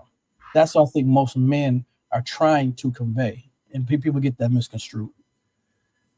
I appreciate that, man. I appreciate that. But that's like you saying it like, okay, because I don't want to make it seem like I'm fighting for wigs and weaves, because that's not even what I'm trying to do. Like, I'm really not trying to do that. I agree with Hirsch though. Like, when you say it that way, yes, that makes sense. I don't even have a problem with men saying natural, y'all. I just want men to understand what that means. Y'all know how I've always said on this show that men will ask for things from women, but don't necessarily, or they'll say, oh, I don't like this, I don't like that. But they don't necessarily know how women got there, or you know, they'll look at my hair and I'm in braids, and they'll say, "Is that a wig?" And it's like, no, clown, it's braids. Like, why are you asking me if I'm wearing? Like, anytime you see anything in my head that you think is longer than my shoulders, so that it must be like a wig, and it's like men are getting into conversations that. They're getting into the nuances of what women do, right? It's not like you just saying it needs to look realistic. Got it. I don't think real men are doing that. I think just that might be true. That might be true, but it's enough of you guys that it's making a wave, right? Where now it's like, okay, this is becoming an issue. Like, y'all are like saying this stuff, like, and using it as a judging criteria for if you choose to be with a woman or experience a woman or date a woman or entertain a woman, right? And I'm just saying, if we're going to do that, then let's be fair and let's make sure y'all understand what y'all asking for, right? Like, to the men in the comment sections that are saying we don't want to do the work, please understand that that's not true. Like, it's not that women don't want to do the work. We just want y'all to appreciate it. We want you to know that when you say, I like your hair and I like when you wear your hair, that means that I'm in the bathroom for hours so that my hair that grows out of my head, so I can come out that bathroom and look like this. Like, it's not just 5 minutes. Like, put some respect on it, right? Like, when y'all talking about natural this and natural that, we want women and we want, please know that we're putting in more effort than the women that go get the wigs and the weaves. Please believe that. We're putting in a lot more time and effort. And yes, I got to have a special shampoo because I don't want all my hair to fall out, because I do straighten my hair sometimes. I got to have a special conditioner. Y'all can say y'all don't understand that. That's fine. That's fine. But I can't use Head and Shoulders and then put 400-degree heat on my head. Okay? I can't do that. It's going to all fall out. So what I'm saying to you guys is, just respect the effort. Like, we are actually putting, when you see a natural girl, she actually is putting in effort. That is effort, right? And not only that, like, understand that when you see a woman in her natural hair, like when you see Cole in her curls, and you're like, okay, she's wearing her hair, she looks nice. Just know that Cole put in time and effort to wear her natural hair like that. Right? Like, she did put in time and effort. Like, put some respect on that instead of it being well, we just don't want this and we just don't want that. But y'all don't necessarily know. Sometimes those girls go get braids because sometimes we need a break. Sometimes we're tired of being in the bathroom for hours doing our hair week over week over week over week. And we're like, you know what? I just want to switch it up. 2 hours. I just need a break. You know what I'm saying? Like, God forbid a girl just want a little change. You know what I'm saying? Like this is why I'm saying sometimes when men get in the weeds of what women do, like when y'all get too in detail, in depth with every little detail, that would be like me being like, okay, you went and got your hair cut, it look clean. What's that extra dark shading around your like what's that? Is that natural? There'll be nothing wrong with that. Is that is There'll what be nothing wrong what's with that. natural about that? There'll Right? be nothing wrong. There'll be nothing wrong But with you the saying point, that. okay, but the point is, it's not really what's profitable for me to get into that detail about your haircut. Why do I need to dig deep down into the steps and the process that your barber had to take to get your cut clean? Because you might not like it. It looks That's why. weird. Let me. I'll But go I like real the quick. overall look, though. I like the So, cut, but Wait, I want so to dig down deep into the if process that if your you barber. see wait, if you see my thumbnail, I got wavy hair. You see that, right? Mhm. right. Right. Quick, Let me. You don't think that takes some time? You don't think that takes hours? all that brushing. See, I'm not. Man, Yeah, I'm not. But see, I'm not bitching about that. And that's the thing. I think mm, that's the reason that Which it's my women are hair. also not saying. Okay, never mind. The women. That's all right. No, That's all no. right. Listen, a lot of this is the problem. I grew up. My mother always had her natural hair, and she would mix it up. It would be perm sometimes, be blown out, whatever. She never wore crazy Perm ain't stuff. natural. I don't care. It's still her hair. I don't care. And that's where Okay, black so men then we y'all don't don't care care. about natural then. We care about if it's your hair, and we're going to keep saying that. Just like I care about if I wore fake muscles, as Joe said, you would be saying something about that. If I had I added stuff to my Johnson, say, "Hey, this is my Johnson," but I got you 6 would more inches, notice that. you would say, yeah, you would say something about that. That's You would all be black men are upset. talking about. We're This is not talking about you. something simple. We want you to have your own hair. I don't care what you do to it. I don't care what's going on. I don't want you looking like a drag queen. That's it. I'm not asking for a lot other than that. And that's the issue. We're not asking for more than that. And I think even this conversation that's happening right now, it's kind of over because black men aren't asking for a lot because It's all we do the same thing to our hair too. We have the same hair. Like what we talking about? Black men take care of we do the same Not stuff. Well, I think no, it's not the So same, y'all. yes, it's not the This is what we I use same. saying. shade. It's No, I not use the shade. I don't same. use. Do you It's think I How use not hair? the Oh, same. do you think I it's use not hair? the same. Yes, it is. Oh Yes, it my is. Do you gosh. think It's This I not. is use why No, head we and it's be saying what not. we do saying. you think He just I or proved the point. Joe? Do you think I use Look head and here. shoulders It's too? Do I not you the think know I use, it's a whole bunch of cap. same. I know it's a whole bunch see? of cap because That's not what I'm one saying. person's It's done not my cap. hair. I use a lot of special stuff with my hair too. Black men nah, do the same it stuff. ain't the same, bro. I ain't gonna lie. It's Come on. not. I I got a Joe, take lot. listen. it's I I not have a take lot the of. same. I It's take care of my not hair. the I take care same. that I might take care of my hair like a woman I, because I, I Okay, take care of my but hair it's pretty not the well. same because your hair is not Just as saying. long as ours. So All right, you might use let me products and that's great, but it's not the same process. It's let me not the get same. JR in here. Let me get JR in, and we're gonna move on. JR, go ahead, man. Yeah. I'm gonna start with saying this again, yeah. Protect black women, man. Because I think um like not necessarily obviously, the guys on the panel are lying or whatever it is, but I think it's more overall, you know, we're not really having a conversation, right? Or it doesn't really happen really where we're trying to focus on um the real issue, you know. And a lot of great points have been made overall by everybody, right? And I just want to take you back to the standard that black men and black women are having for each other. And then, if we're dating outside, wherever it is, we're willing to accept less or wherever it is, right? We kind of covered that. So I don't think that it's wrong for us to have standards for each other. But the problem is it's that we don't want to meet the standards for each other. Why is that? Because like I said, everybody made great points. If you know what I mean, everybody said like exactly what it is.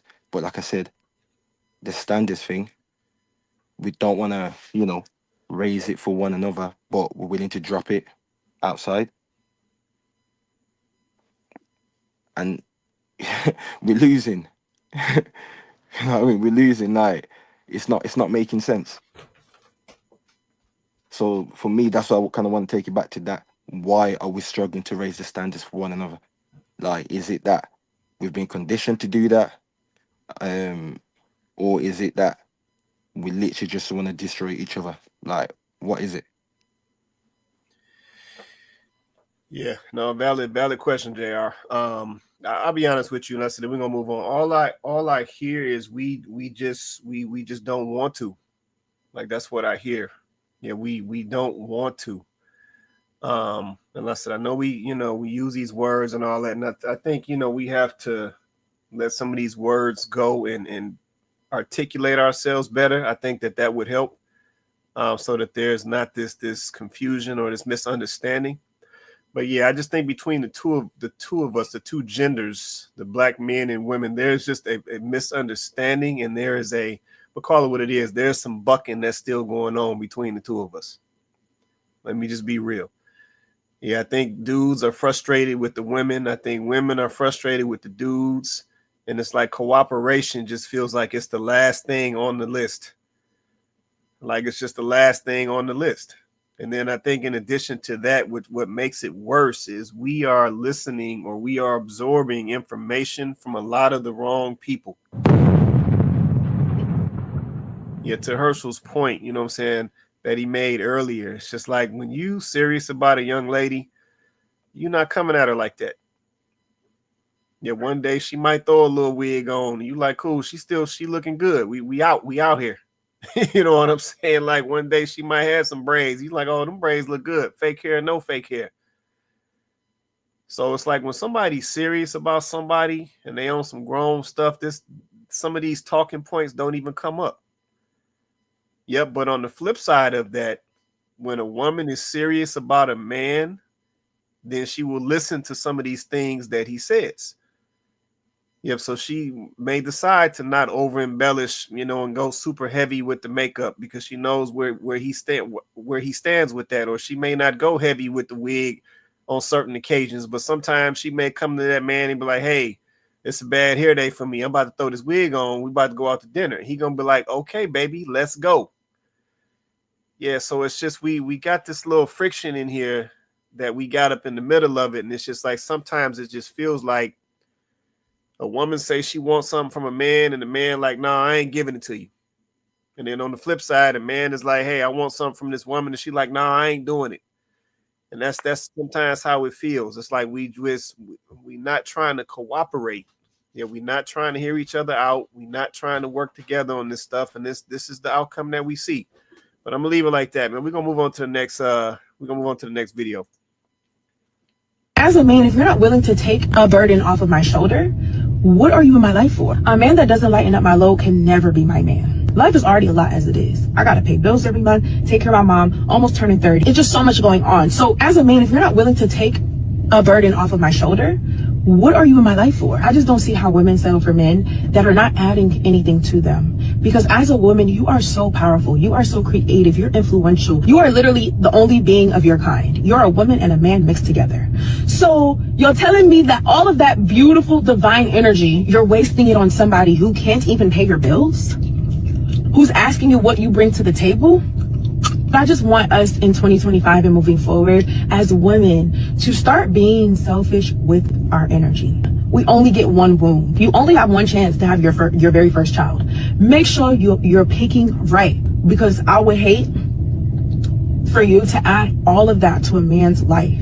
As a woman, your energy is sacred. It's divine. You're nurturing. You are caring. You pour into other life. You have the ability to boost a man's life up times 1,000,000,000. So imagine picking the wrong man that don't got nothing to add to you, is not lifting up any loads off of the weight that you already are carrying, and then you have to have kids for him too? We rebuke it in the mighty name of Jesus. That's just not happening. So ladies, this is your sign. Use your energy wisely. Use your womb wisely. You only get one cherry pop. It's only one.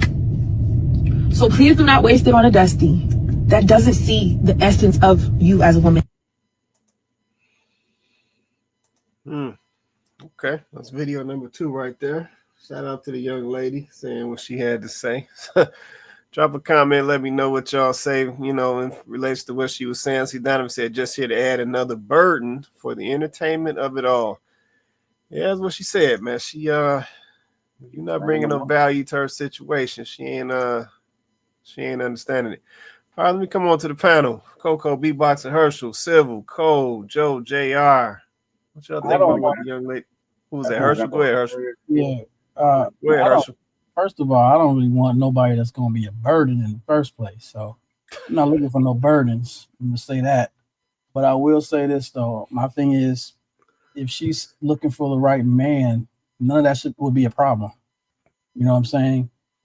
Because typically a man naturally wants to provide, wants to be a secure, a security for them, a safety net, look out for them.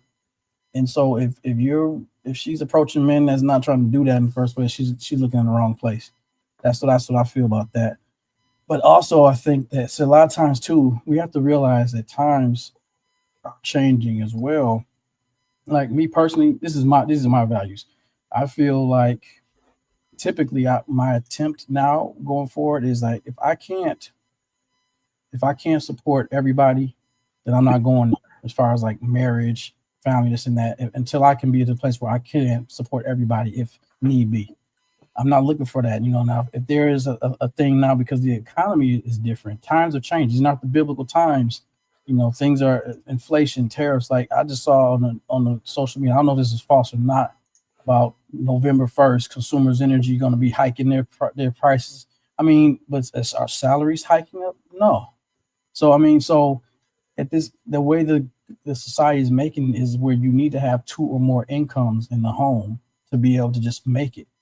So that's things people have to factor in, you know what I'm saying? Or they have to just live below their means, you have to figure those things out. But overall, I think, just to sum it up, I think what she's looking for, she's looking for the wrong people. Because again, the man that is a valued man, whatever, will be in that mindset of like, I'm going to take care of everybody and not look at everything as burdens. Bills are burdens to me too, but no, those are things that you're supposed to do. You're supposed to pay your bills. You're supposed to buy groceries. You're supposed to pay your rent.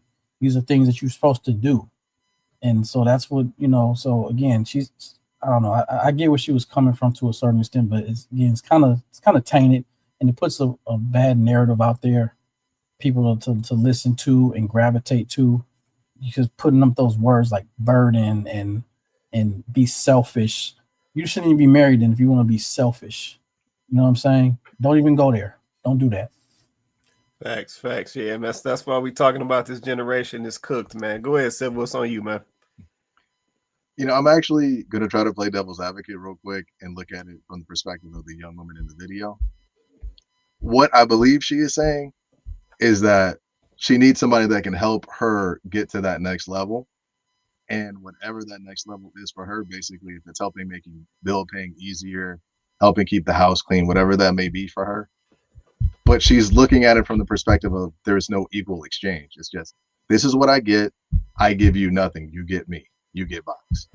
And a lot of times when dudes hear that, they're just immediately off put by it, because at the same time, the amount of work that I put in, I can say the same thing. I could say, I'm not going to involve you in my life if you're not taking a burden off of me, if we're not becoming weak. But for that young woman, the way she presented it, like the chewing and the smacking of the gum and things like that, that's why a lot of women just get, they get X-rated and just evacuated. There's no reason. Like a lot of times when I used to run into women like this when I was single a long time ago, like I would just hook up with her just because I want to just because. And it's like at the point I can say, I win. This is your fault. You deserve this. This is your lesson. You need to pick something up from this. Go forward. And a lot of times that's why women say dudes are narcissists. But at the same time, like, we just want to make sure that you need to learn. And if no one else is going to show you or teach you, there is that dude out there that you find attractive, that does all the things, optically that you want to do to be with, that's just going to hit it and just leave and treat you the way you treat dudes that are actually on your level. And women just get upset about it. They act like this isn't supposed to happen to me. But it's like, you are constantly doing it. And I don't need to applaud you or say you're doing a great job because you take care of yourself, you're an adult, you know how to exist and live. It's just no one's going to take the time to understand that about you just off rip. Just, I know it's hard. It sucks. We got the issues of white America bearing down on us and all that. But ultimately, we just have to do what we need to do and just accept it. It just is what it is. No one's going to baby you. No one's going to care. They're going to hit it and quit it. That's real right there. Anybody else? Coco, was that you trying to come off? Oh, okay. Go ahead, Joe. It's on you, man.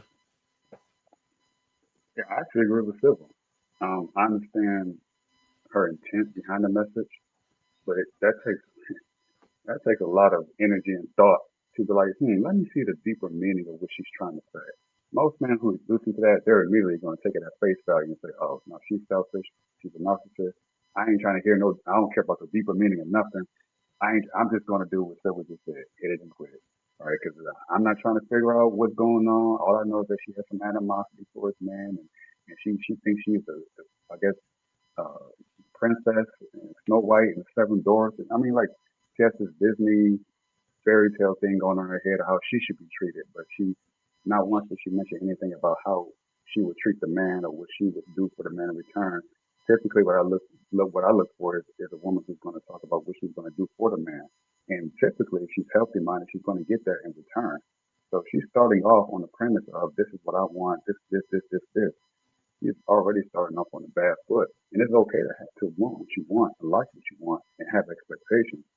But what you typically give out is what you get back in return. At least that's how I do it. So I'm not going to expect a woman to do things for me that I wouldn't do for her. And so, but when you're coming on the front of, I want you to do X, Y, Z for me, but then I realize you're not doing that for me, but you expect me to do it all for you because you want to kind of keep me on your leash and like, I can see that a mile away. I've been through that enough times to know, this ain't gonna work. I'm cool with you having what you want, but if I come back and say this is what I want in return, the same thing I did for you, but you refuse to do it because you want to have that level of control, essentially is what that is. And you're so self, you're just very, very extremely selfish. All right. And then it comes back and bites you in the ass because a man will say that. They'll play along with it. They'll get what they want out of it and then leave you in the dust and say, and you're confused. Right? I thought this man liked me. No. He understood what time he was on. But that's an example of a very attractive woman who is natural looking. All right. She probably does have some stuff on her face that us men, we don't, some lip gloss, some little extra enhancements, but we can see she has a natural hair, very nice body. She's an example of a natural woman, natural looking woman, or as her should say, realistic looking. And she's appealing, right? She's the type of woman most of us would probably want to sleep with. Oh yeah. But then you hear her talk the way she's talking like right then, you say, I can't do this a long time ago. But she's very natural looking physically. I could deal with that. It's your natural inward, your inside, how you naturally present yourself. That's what keeps you around. That's what makes a man want to keep you. So yeah, don't just focus on the natural physical appearance because man, all that glitters isn't gold. And unfortunately, sometimes you can paint gold with shit. And it's like, yeah, we can smell it. And we'll deal with it. And then we'll toss it away where it belongs, in the toilet. Okay. Appreciate that right there. I got a question. This is really a question for the ladies right here.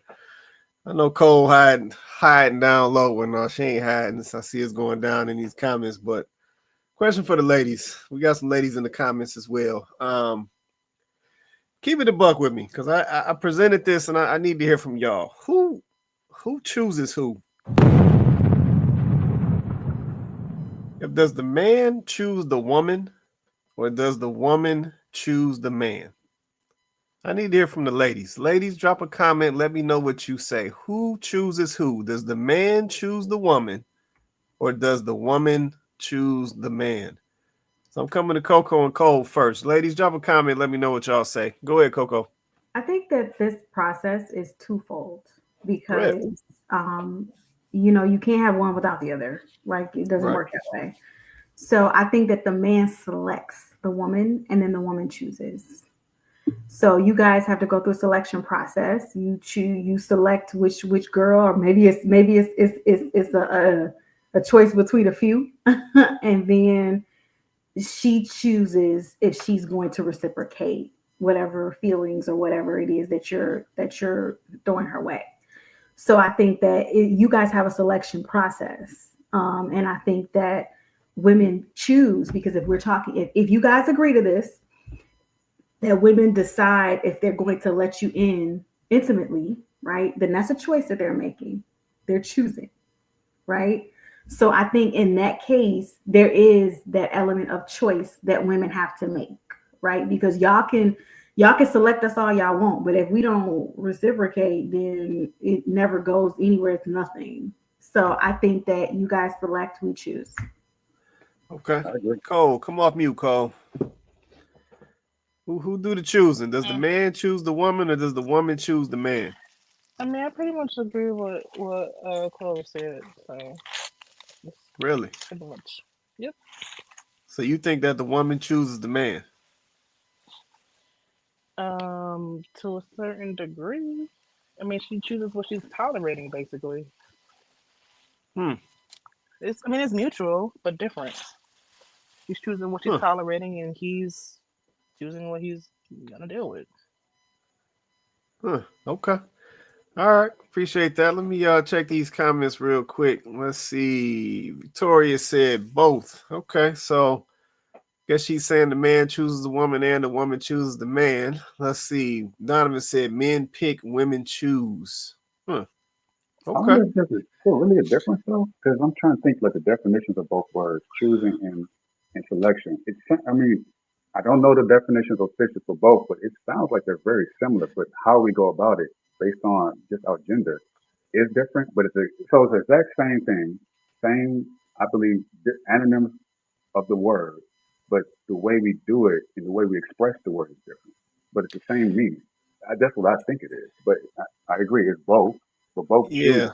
selecting. But if you had to put the masculine form of it, it's selecting. The feminine form of it might be choosing. Yeah, so I think it's like we, once again, I'm noticing some things as we having these conversations and looking at these videos. And I think once again, I think this is a part of the problem. If we gonna be honest, the first step in this process is this man choosing this woman. Let's just be honest. Because this man himself, he has a situation of his own. So he has to choose if he's going to allow a woman into his situation. Yeah, from there, he chooses this woman. Now, this woman has to choose if she's going to reciprocate and let him into her situation. Yep, but see, that's not what I'm hearing. Yeah, I'm listening to this young lady in this video, and I see a million videos a day, seems like. And there's this thing going on these days where a lot of these young ladies feel like they are choosing men. Yep, this man is coming into my situation. What value is he bringing to me? Is he taking my energy? It's all about her. Like she never references what value or what she brings to him, because at the end of the day, he's the first one opening the door. Yeah, so once again, we got this. We've taken on this one-sided, selfish approach to everything, and it's just like, what you gonna do for me? It almost sounds like they sound like it is as if I'm doing him a favor. Like it is your honor to be in my presence. It is I'm obliging you. I'm holding court, and you're here to entertain me like a guest. That's what it feels like. That's what it is. Yeah, I'm here now. Now present yourself to me. Yeah, I can't tolerate this. Off with your head. Go on. Pull them away. You come. Yeah, That yeah. kind of It's go. taking an ugly turn. And like I said, this mentality and this mindset is coming out in our relationships and in our engagements. It's almost like this young lady in the video. It's almost like she values herself higher than him. So he got to come up to her level. Does he meet her approval? Yep. Does he get her energy? And it's like the whole time, this man had to go through this decision process before he engaged you.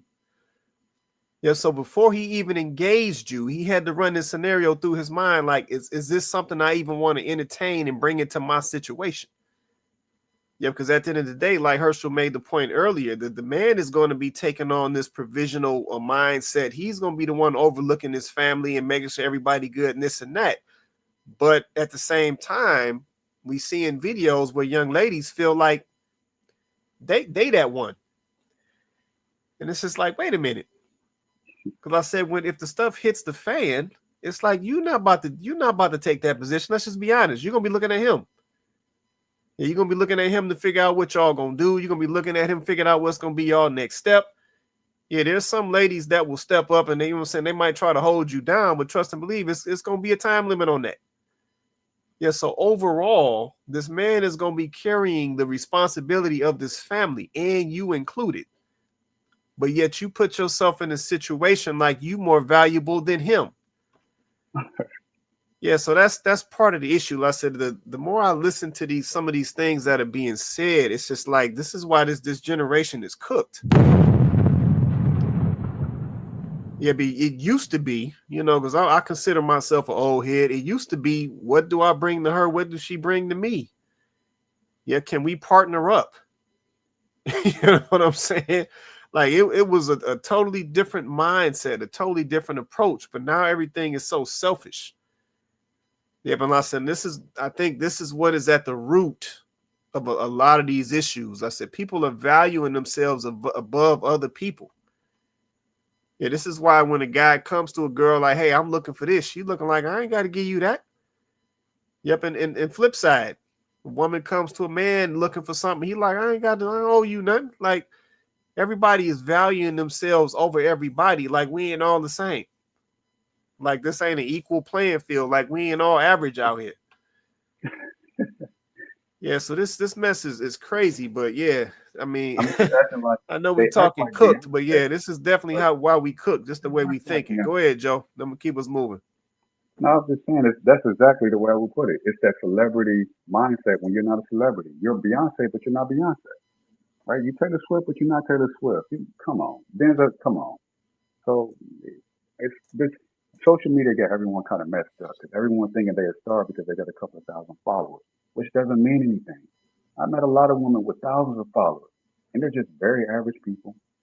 There's nothing special. They're in their room putting up these pictures that they probably took months ago that they're just not put on Instagram, and you're thinking the spectator, they just had a bad day. She's dealing with her period that day. These are things that normal human beings go through that you fantasize and that you project, and now you're acting like you act like you Beyonce. Now Beyonce can act like Beyonce, right? And it's like, okay, I put up with her shit because she's Beyonce. Man, right? y'all But give that chick too much credit, bro. I'm sorry. Let me just go ahead and say that y'all give her too much credit, bro. Let me just go ahead and piss off. What's her little crew? The Beehive. What's their name? Beehive. Y'all get her too much credit, man. Be careful, Mr. Price. Young. You gonna piss them off too much. It's all good. I'm gonna say it. She wasn't even the cutest one in the group. No. Yeah, I'm gonna say it. I ain't scared. I'm gonna say it. Give me Kelly Rowland. Hey, like I said, I had to put that out there. All right. Let's see. Victoria Williams said, interesting perspective. What you mean, Victoria Williams? You talking about Joe?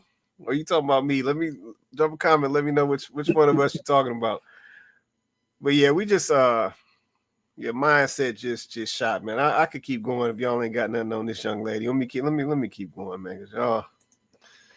Hey, I had to share this dating experience with y'all. So go on a date with this guy, and he's a really good dater, by the way. Like, he sent me restaurant options. We chose a place. He said the time, the date of, like, he sends a text just to confirm that we're going. I was driving up. I wasn't late, but I was driving up. He sends me a text like, hey, I'm already here. Is there a drink you would like me to order for you? Real good dater. Here's the entertaining part. So this man tells me that he's a good package. And, y'all friend can be sarcastic sometimes, but I didn't. I was like, let me give him the benefit of the doubt. What makes you a good package? He said that he was 6 feet tall. He makes over 6 figures. and that he holds good conversation. Listen, when you're 54, that means you've been talking for at least 52 years. You should hold good conversation. You being 6 feet tall, I'm 5'3". I really don't give a damn. Like, I don't care. And in regards to your money, if your money don't pay my bills, what good does that do me? But I wasn't rude. I was just kind of like, okay. But in the same conversation, get ready for this. He tells me that he lives with his mom because it allows him to save money. Listen, it just don't make sense to me. I was nice about it. I did tell him we would discontinue our efforts towards building a friendship. He did go ahead and proceed to text me like a whole bunch of messages, and I had to block him. But the point is, who is out here telling people this? That's the question I really wanted to ask. Like, who told you this? Who sold you this dream?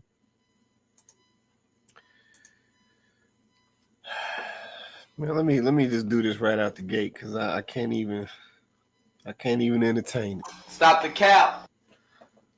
Okay. All right, drop a comment. Let me know what y'all say. Let me come to the panel. I don't know. I feel like I'm looking at Coco. Coco, why you got the look on your face? What you thinking? Because it's over. What's over? It's over.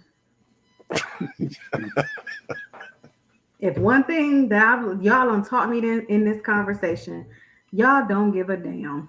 So, I mean, y'all don't.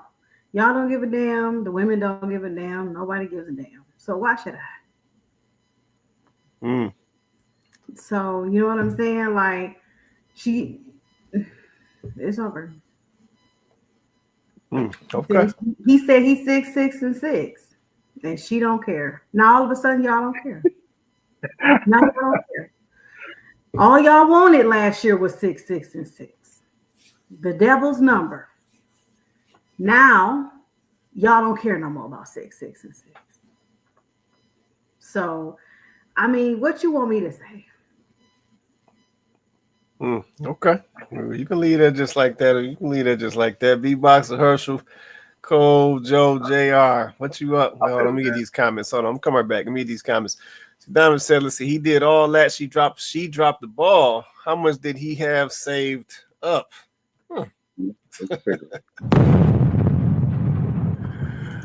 Let's see, Kenyatta says, so what attracted her to go on the date in the first place? Great question, Kenyatta.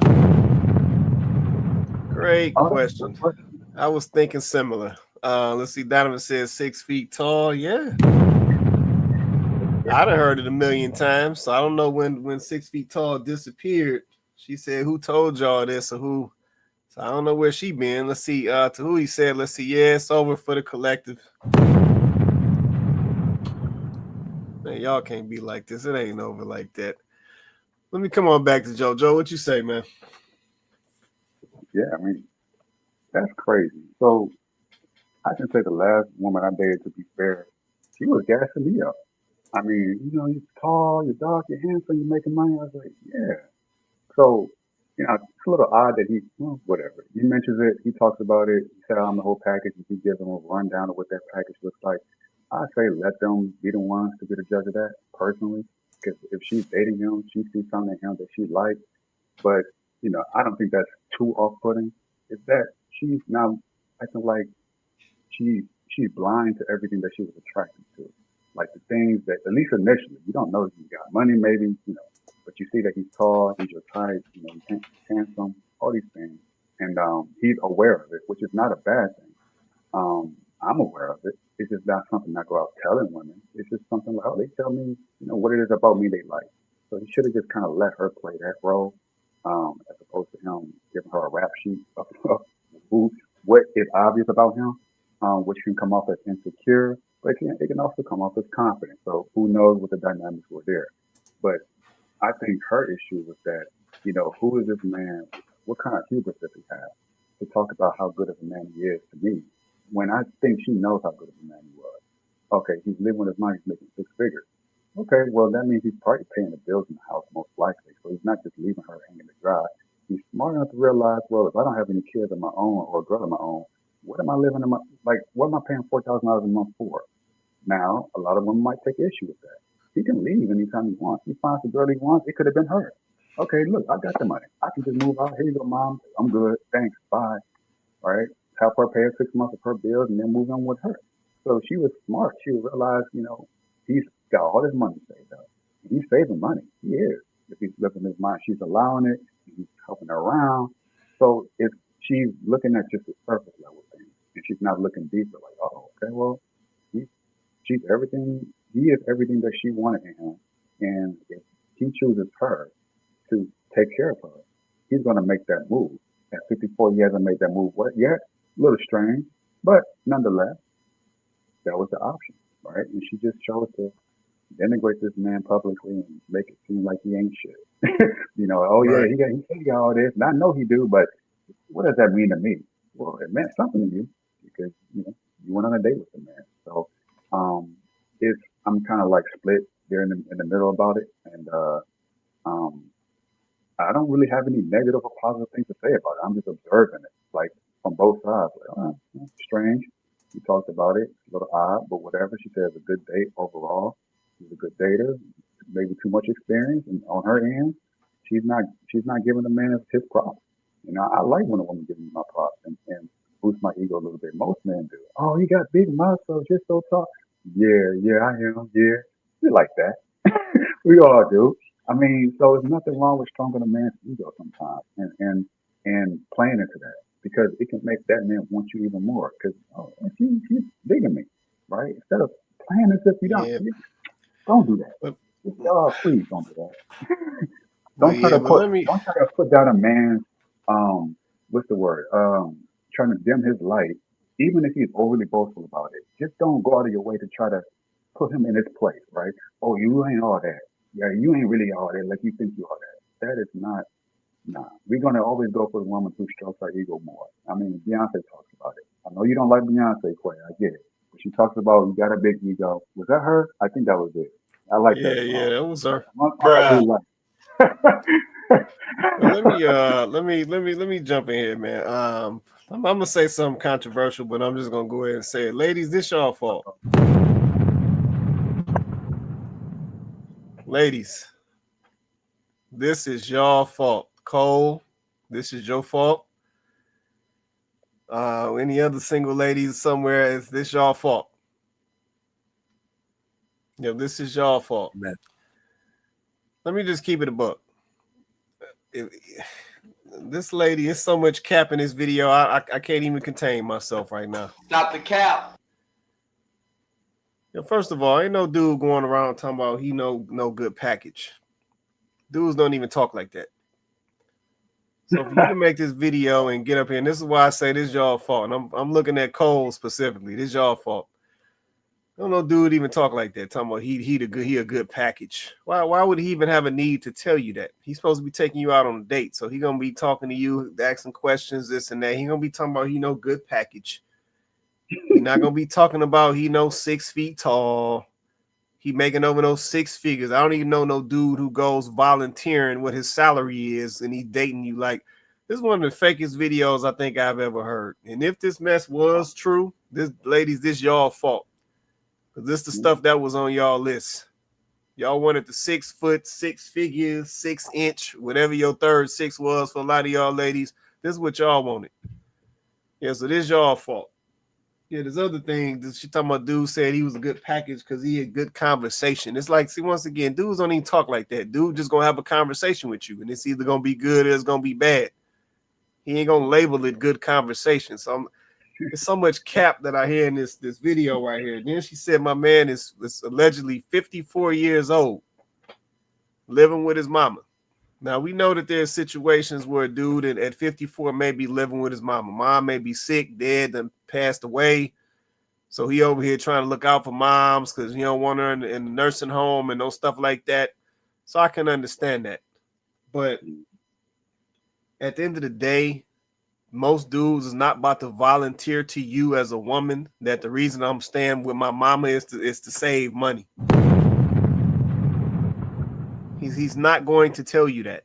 He'd have no reason to tell you that. So yeah, I gotta call cap on this lady. And then for the final cap point, her sitting here talking about she don't know where this 6'6", she don't know where this came from. This mess all over the internet. It's all on social media. It's on dating apps. It's who ain't heard that at this point?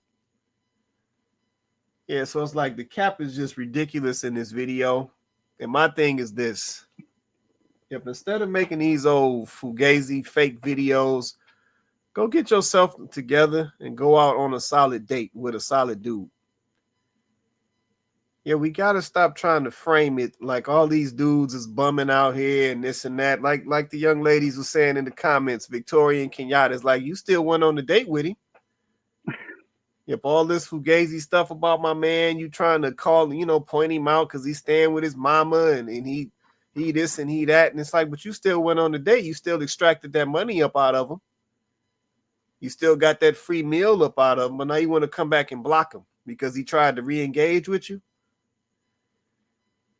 Yeah, it's like we got to quit playing out here. And this is what I talk about all the time when I say to the ladies, y'all have to be careful what y'all be doing. Yeah, if y'all continue to play around with these dudes is just going to pull out. They're going to pull out of the game because they're going to get tired of it. Yeah, but these are going to be the same dudes that y'all talking about in the comments being catty and all of this up. These going to be the same dudes. Y'all help create these guys. Yeah, let's just be for real. You're forcing this 6'6" and 6 stuff down dude's throat. This creates these dudes. So now a dude feel like that he top-notch dude because he's 6 foot and he makes 6 figures. He gonna feel like he top-notch because it's what y'all say. And if he got the 6 inches, then he really gonna feel like he top-notch. Yeah, so it's like we gotta think about what we doing out here. We gotta stop playing these games. We gotta stop coming on social media. If this dude is for real, we gotta stop coming on here trying to front him off because he think he doing a good deed, trying to look out for his mama because daddy ain't there no more, and you over here dogging him out. Like we gotta stop doing this stuff. You can trust and believe. This is the part that y'all don't think about. Yeah, while y'all out here playing around with these dudes, doing some of this nonsense, it's a lady that's serious, and she gonna scoop this man right on up. Then y'all gonna be trying to call her a pick-me after the fact, and she this, and she trying to please a man, all this other nonsense y'all come up with. She gonna scoop him right on up while y'all playing with him. Yeah, so we gotta think about what we doing out here, man. I don't know why that one just got me irritated, man. I don't know if y'all want to say anything else. I'm running through them now. Y'all go ahead, B-Box. The only thing I'll say is that, just to piggy off what you said, Mr. Price, men don't speak like that. But let's say even if he did, because there's always exceptions to the rule. So let's take the exception. Like you said, ladies, y'all created these berserkers. You created these monsters. I don't get it. Like, if you're like, this is the physicality. Sorry, no. Yes. Totally okay, all right. Sorry, yeah, come on, Cole. Come on. Sorry. Yep. Straight. Oh my God. Straight messiness. Garbage. The wording is important. Right. B-Boxing. Those girls created go ahead. Those girls. I'm sorry. I'm triggering people. I'm so sorry. I'm sorry. The woman on the video. Listen. I'm talking about what we see on these videos, okay? I'm sorry. I apologize. Cole. I apologize. All right. Maybe you like a guy who's 5'11". Maybe that's what you like. Okay, for the 1500th millionth time, I have said on camera and on show, as long as I can look up to him, he is fine. He does not necessarily have to be 6 feet. She has said the 5'11" works. Validate. Yeah, I know. Validate. I just don't believe you. Okay, well, I love maybe you. I believe half the stuff I say, but clearly, I have proven to be greatly unique. So I don't think I'm lying about that. Oh man! I will say that because, like you said, guys aren't stupid, and we're hearing what we're hearing. Even from like women we're around. So guys like that are gonna feel like, yeah, I'm the ish, and that's all I have to bring to the table. I don't have to be a good person. I could just be a quote unquote high value man, which that in and of itself is such a narcissistic thing. I really hate that concept, that term, because it takes off again a man's personality and all types of other stuff that's going on. But yeah, this is kind of what's been created now. Now you got berserkers running around here saying like, "Look at me, I'm 6'6". You should bow down to me." And what you bring to the table, lady, that's basically what's going on. I'm not saying it's a good thing, by the way. I'm not saying that's good. That's what's going on out here, and it's unfortunate. So yeah, That's real. That's real. Okay, you want to say something, Coco? Go ahead.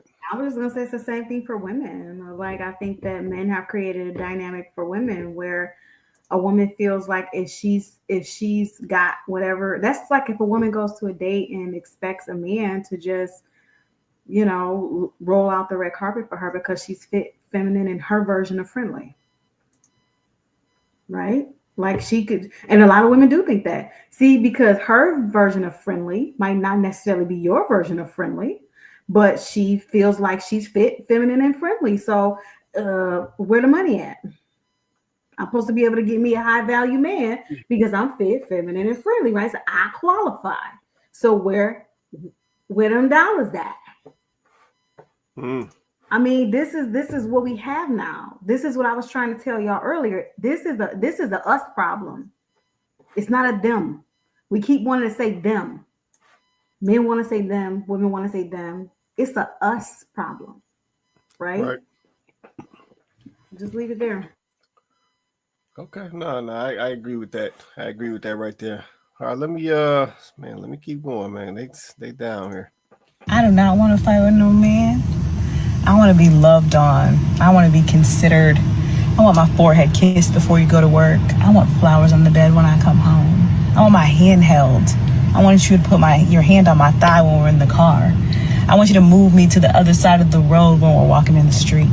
I don't want to be aggressive or loud. I don't want to be independent. I don't want to be superior. I don't want to be any of that. I want to be a helpmate. I want to be a man's rib. And ladies, that is not a bad thing. Being a man's rib and being his helpmate is not being his secretary and just picking up behind him. It's not cooking and cleaning. It's so much more spiritual. It's so much more important than that. Being a man's helpmate is giving him tools and items he needs spiritually and physically, with things that he didn't know that he needs, things that will elevate him to the next level. And guess what? When he elevates to the next level, y'all elevate to the next level. It's so much deeper than some of us think about it. But gentlemen, I can't be that without being talked to and treated gently. I can't operate in my femininity if you're treating me like your homeboy. If you don't think that a woman should have emotions and feel, then you should probably get a boyfriend. But I want to be treated gently. And we can do so many things. I don't want to fight. Y'all can fight. I don't want to fight. You see how she just played y'all? Do you see how she just played y'all? Go ahead, it's Donovan video right here. She just played y'all. She started off, I just want, and and I was waiting. I'm just sitting here waiting. I'm like, let me just wait, because it's coming. It's most certainly coming. And then she started to tell y'all what she expected of you. First is, it's okay, ladies. You can be his peace and this and all joys and rainbows and all sunshine, everything. But in order for me to be all that, you got to treat me how I want to be treated when I want to be treated. And that's basically all she did. That's what she did. Wait, so her hair was natural too. Yeah, I loved it. Yeah. She'll be the one with the natural look that'll be telling you, all of that. Because that is just an aesthetic. So you're saying she's a wolf in sheep's clothing. You're saying that she's not saying anything differently than what other women have said, but she's coming at it with a softer tone. So it's disarming. It's possible. Now it's manipulation. It's possible, exactly. But it could also be It's could also be manipulation. possible. But she looks like the aesthetic that y'all said y'all wanted. Yep. She does. She does, and She does. she's coming off in that feminine way that we like. Now, could it be deceptive? Possibly. Now, a man can get with her and find out, dang, all that stuff you're talking is just like what Joe, Chloe said. Joe, But you're falling she for it, could boy. be talking. She could be exactly the way she's talking right now. You don't know So you unless you proving my rock. point. You care too much Joe, you're about the falling for it, attractiveness Joe. and Be there for everything it. See what I'm else. saying? Yes, literally. See what I'm Wow. saying? Blind. Bruh. Or It's insight. over. How about that? It's Blind over. insight. Blind As insight. long as a woman has the aesthetic. See, He going ooh, after it. I love when it comes back around. You don't find that bites off suspicious? in the behind. We was literally when me and Cole was trying to tell y'all this. When we was trying to tell y'all that yes, y'all do care about the aesthetic. Y'all absolutely do. This woman basically was gaslighting y'all the entire time.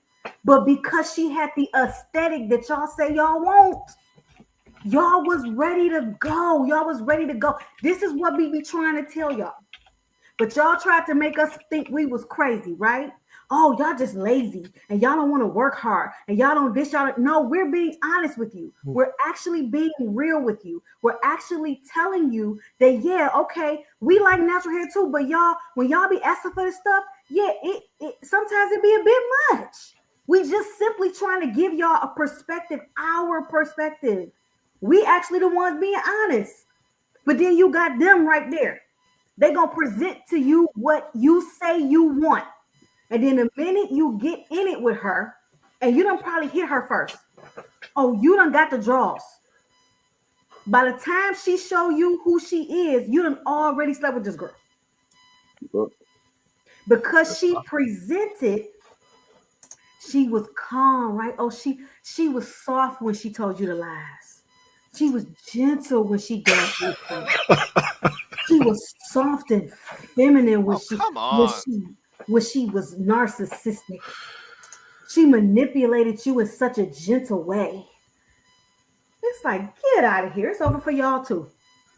Dang. Damn, Joe, you fell for that, bro. Joe, making us look bad, Joe. Making us look bad. I mean, I don't have a complex for beautiful women, not for being like this. They can be they're snakes because she's beautiful. Oh, you got to be more careful about her. I've had great experiences with them personally. So I mean, she could be exactly what Chloe is saying. She could be exactly that way. But me, because I take So chances, the I'm point of like, this nah. conversation is I'm just saying, if they're worried, you won't necessarily know 100% sure unless you get into it with them and you find out. Joe, she's for the streets, bruh. She is for the no, streets. let her keep talking. No, be boxing Joe. out. No, that's what he want. That's what he want. He's trying to wipe the chick from the streets, and that's gonna take all his money. Gonna take all his money and leave him with nothing. No She's investments. for the No streets. nothing. If she's He talking just like want a this, pretty face. if she's talking the way she's talking, she would be wifed up if she was genuine, bruh. She's for the streets. Treat her like the scallywag terrorist she is. Joe, don't fall for this. She reminds me. No, She a She reminds me. terrorist. no. She reminds He me of said the what he wanted. No, he said what he wanted. Oh, no. that cooking with Cole, I Konvos. don't like this energy you giving tonight, Cole. What you want me to say? I never denied. I never said that it's possible He that she's did. not See, going to be. listen, y'all You're saying that she's a snake up front. listen. That's possible. And a lot of men are not going to care. Some men are going to know she's a snake and see it and still try it. Oh, she might Yeah, not be. having sex is one thing, Joe. I'm okay with that. I'm with it. No. But He said he like, wifing it. no, I know what you said. I know, Cole. That's what I'm like. Me and you, on that. oddly, are on the same page. On the same page. Joe, you said you locking that down, right? That's what you locking down, right? I'm saying any man. Joe, no, we talk about you, Joe. Joe, you locking that down or no? Joe ain't any man. I ain't the man. Joe, hit we it. talking to you. Are you locking that down or no? Who said anything about like anything down? I said specifically, most men are going to give her a shot, regardless of what y'all say. A shot. As in, I'm going to get with her. I'm going to see how far I can go with her, and let's see where this goes. They're going to take that chance. Most men are going to do that. Just based off aesthetics, based off the way she's presenting herself, which could be a false presentation. I never say anything about me personally. What? Oh yeah, wow, I'm going to wipe her up because she's just pretty and she's saying all the right things. I'm saying she's the type of one where, yeah, she might be full of shit, but I'm going to still give her a shot. And a lot of men are going to feel like, I don't know, but she's still fine. So a lot of men are going to take that risk. And most men who say they won't would until they No, find out. I just Yeah, feel vindicated. I just feel completely and totally vindicated. that's the halo And effect. y'all gave us such a hard time. You can't make just this shit to up. turn around. What Kevin Samuels say? Let him talk. The halo Let him talk long enough. Just let him talk. Let him talk. by the So halo yeah. effect. And working, even when I'm walking around, if I'm All right. like, listen, I'm aware of it. Women project onto me too. Oh yeah, you're this and that. I'm like, I'm not anything like what you think I am, but let's roll with that. If I wanted to be a real asshole manipulator, I could do what you do. So I understand it because it happens to me. The halo effect is a real thing. It affects you even if you don't think it affects you. So I'm aware of it. And even I'm saying, yeah, I'm still give her a shot. Oh, come on. I'm gonna give her a shot. And it might not go nowhere, but it's probably gonna be a wild ride. And a lot of men are gonna take that chance. And you always say, why would you do that? Because that's what men do. That's what women do too. Oh, I know he's no good for me. I know he got the whole package. He looks like a good guy. He might be shit underneath. He might be a snake underneath. Even if she suspects it, she's still gonna give him a chance. So this is the reality of the situation. Most men are not gonna look at this because, oh, I ain't gonna get with that because she Joe probably trying talking to be in the to streets. her. That's why Nah, he trying to be in the I'm just streets, being bro. honest. I'm being honest. Don't bring the He women trying to into this. bang This up. was the video He for the trying men. He trying to Don't bring the bang up. women into this. I'm We ain't being got honest. All right, nothing to we do with this. gotta shut this on now. I think we just went out. We went out on a bad note, but that's all good. We gotta shut this on now.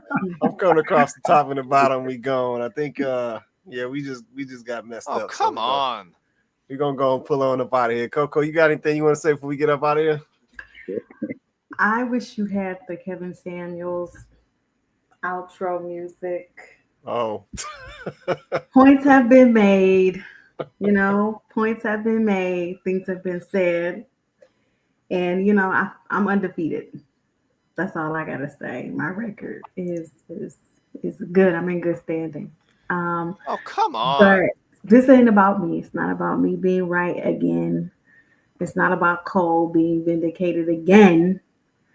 It's not about that. No. This is about the fact that if this is where we are, then this generation is cooked.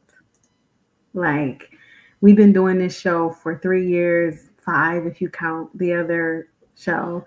And I just think that, I hate to say it, but I think I'm finally reaching a point where I'm like, I try to approach these conversations like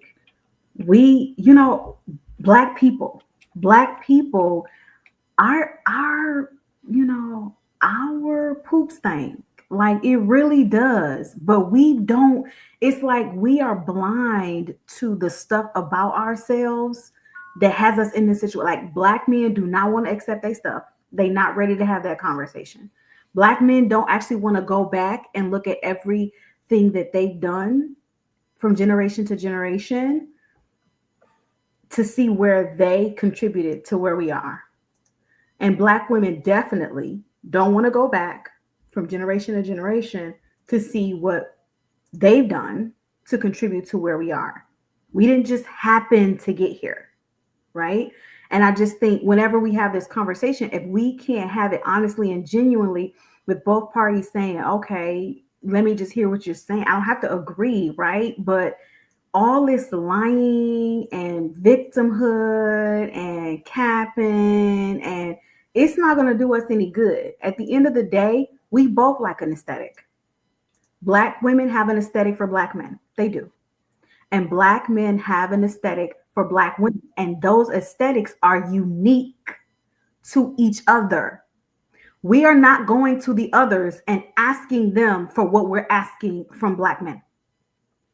And Black men are not going to the others and asking them what they ask of Black women. They're not. Because as funny as it is, we have higher standards for each other than we do for the others. We just do. And where do we think we got the nerve to have those high standards from? Where would we even get the idea? Who told us? Who gave us? Could it be the same people that put us in the situation that we're in? Could it be more conditioning? Women ain't the only one that's affected by social media. Men, y'all think y'all not influenced by social media? Y'all whole guru. Most of y'all ain't never met KS in real life. You watch his videos on the internet. And he was some of y'all whole mentor. So let's just be so for real. We're all affected by it. Everyone in the Western world is affected by the conditioning. But somehow men have tricked themselves to believe it's just women. The women it's the women. And women are saying it's the men.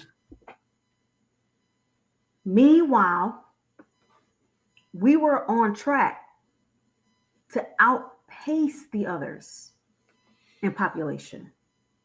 But if our women continue to unalive their babies and our men continue to say they don't want to be married and they don't, in the minute they don't even want to have babies and procreate, then, what happens to us as a community? Does anybody even care? Black women are not the only ones that are embarrassing on the world stage. Black men, y'all really think that y'all aren't embarrassing to the world?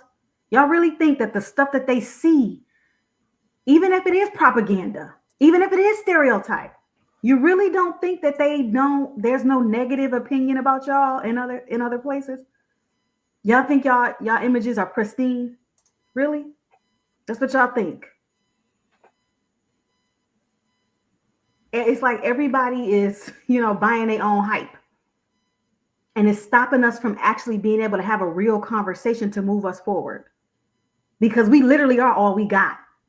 Literally. Nobody like us. They'll tolerate you. They'll deal with you. And if they can get something out of you that they want, they'll be with you too.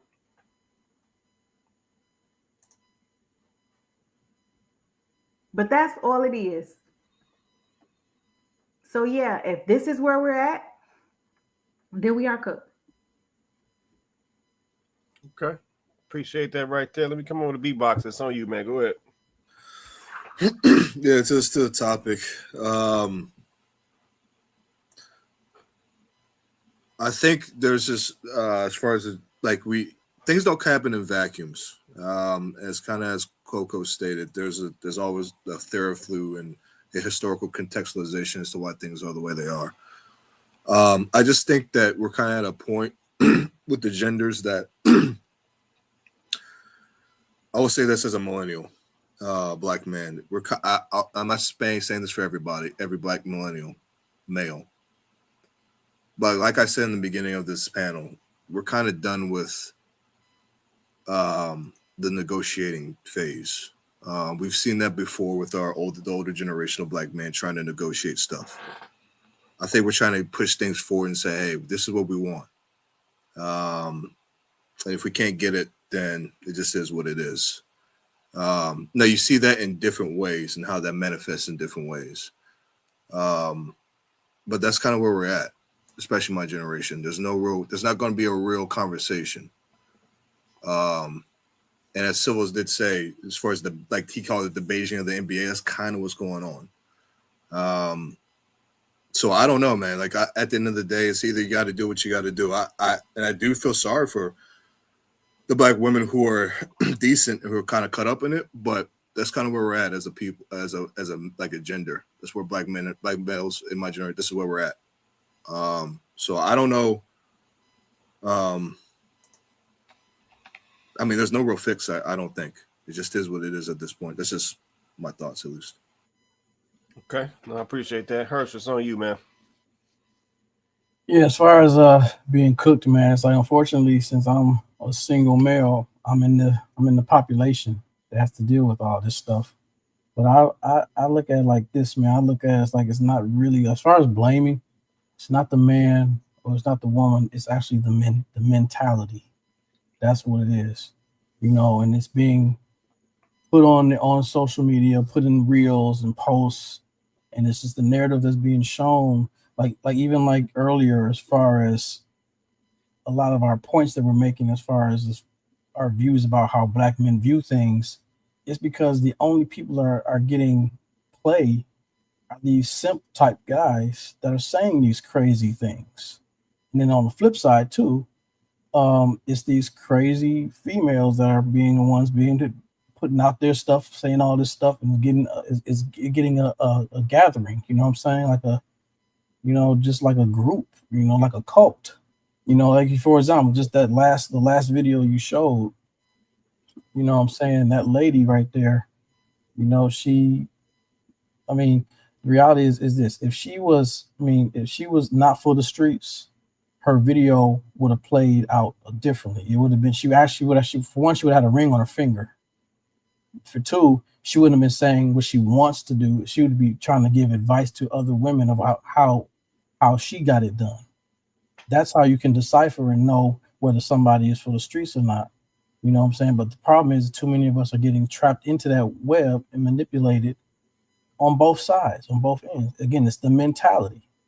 If everybody just goes back to the basics as far as courting, as far as having self-respect, and then having respect for your neighbors, you know what I'm saying? And in looking at how like the previous generations did it, like I know you just said, B-Box, that we're not doing no more about the negotiating, but no, I mean, to say some respect for the older generations, sometimes they had a better, more mature approach where we like settle for certain things, knowing that for the greater good, this is what it's going to build up to.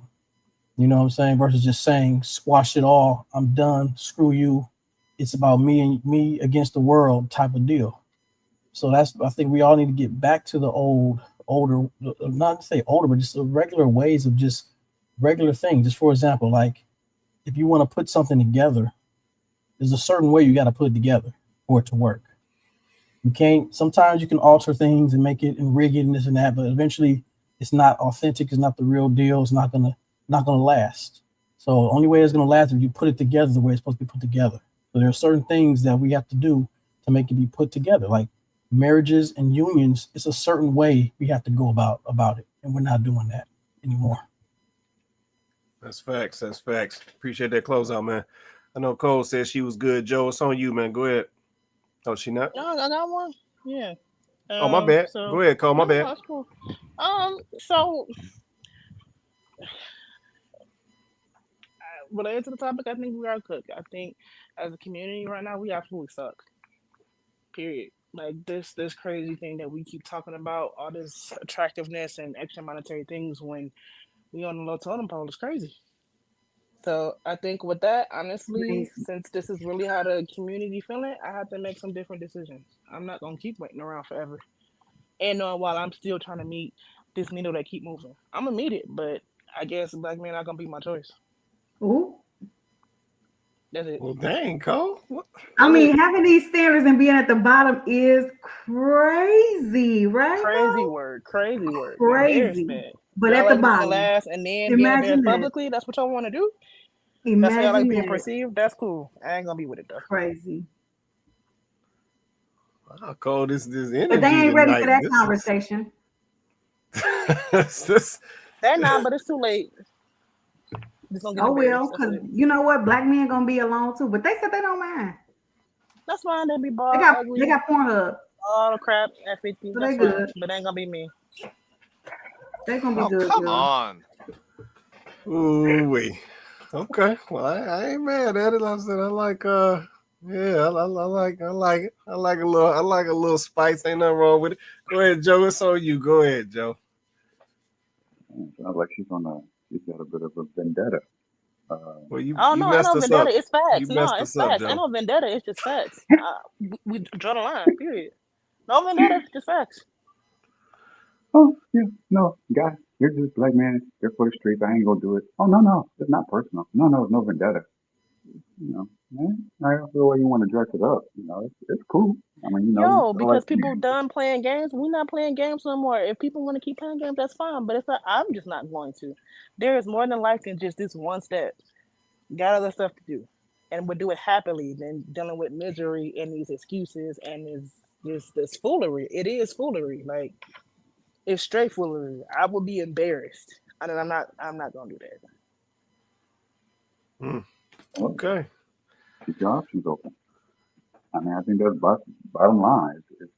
It's not going to be a monolith of black and black people getting together like it used to be in the 60s and 50s. It hasn't been that way for a long time.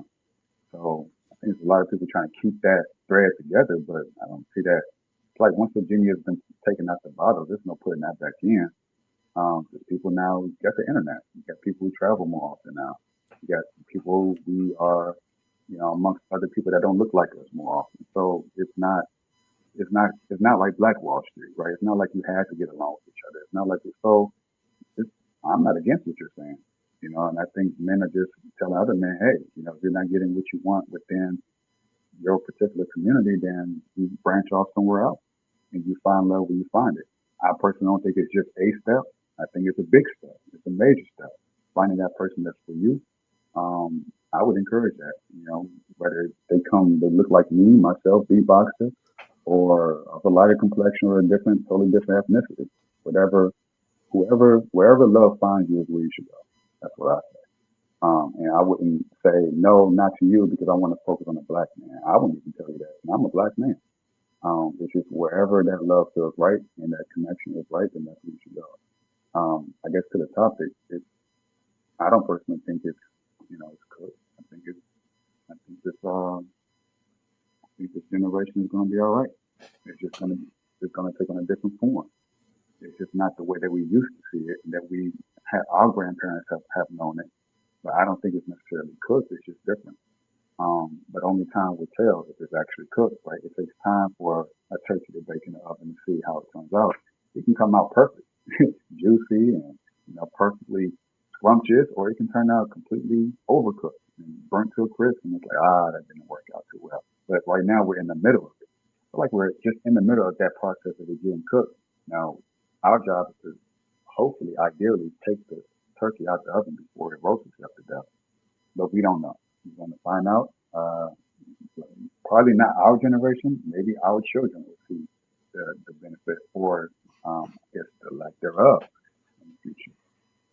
And lastly, to the last video, I still stand on it. I'm just saying, I never lied about it. I said, listen, she's fine. She's going to get a pass. Come on. And a lot of men are going to give her a pass because of the way she looks and the way she sounds, and it could all be deceptive. And I never said that wasn't the case. I said that's most likely the case. But a lot of men are going to fall for it. Yeah, you sound good. And even me, I'm going like, yeah, she looks good.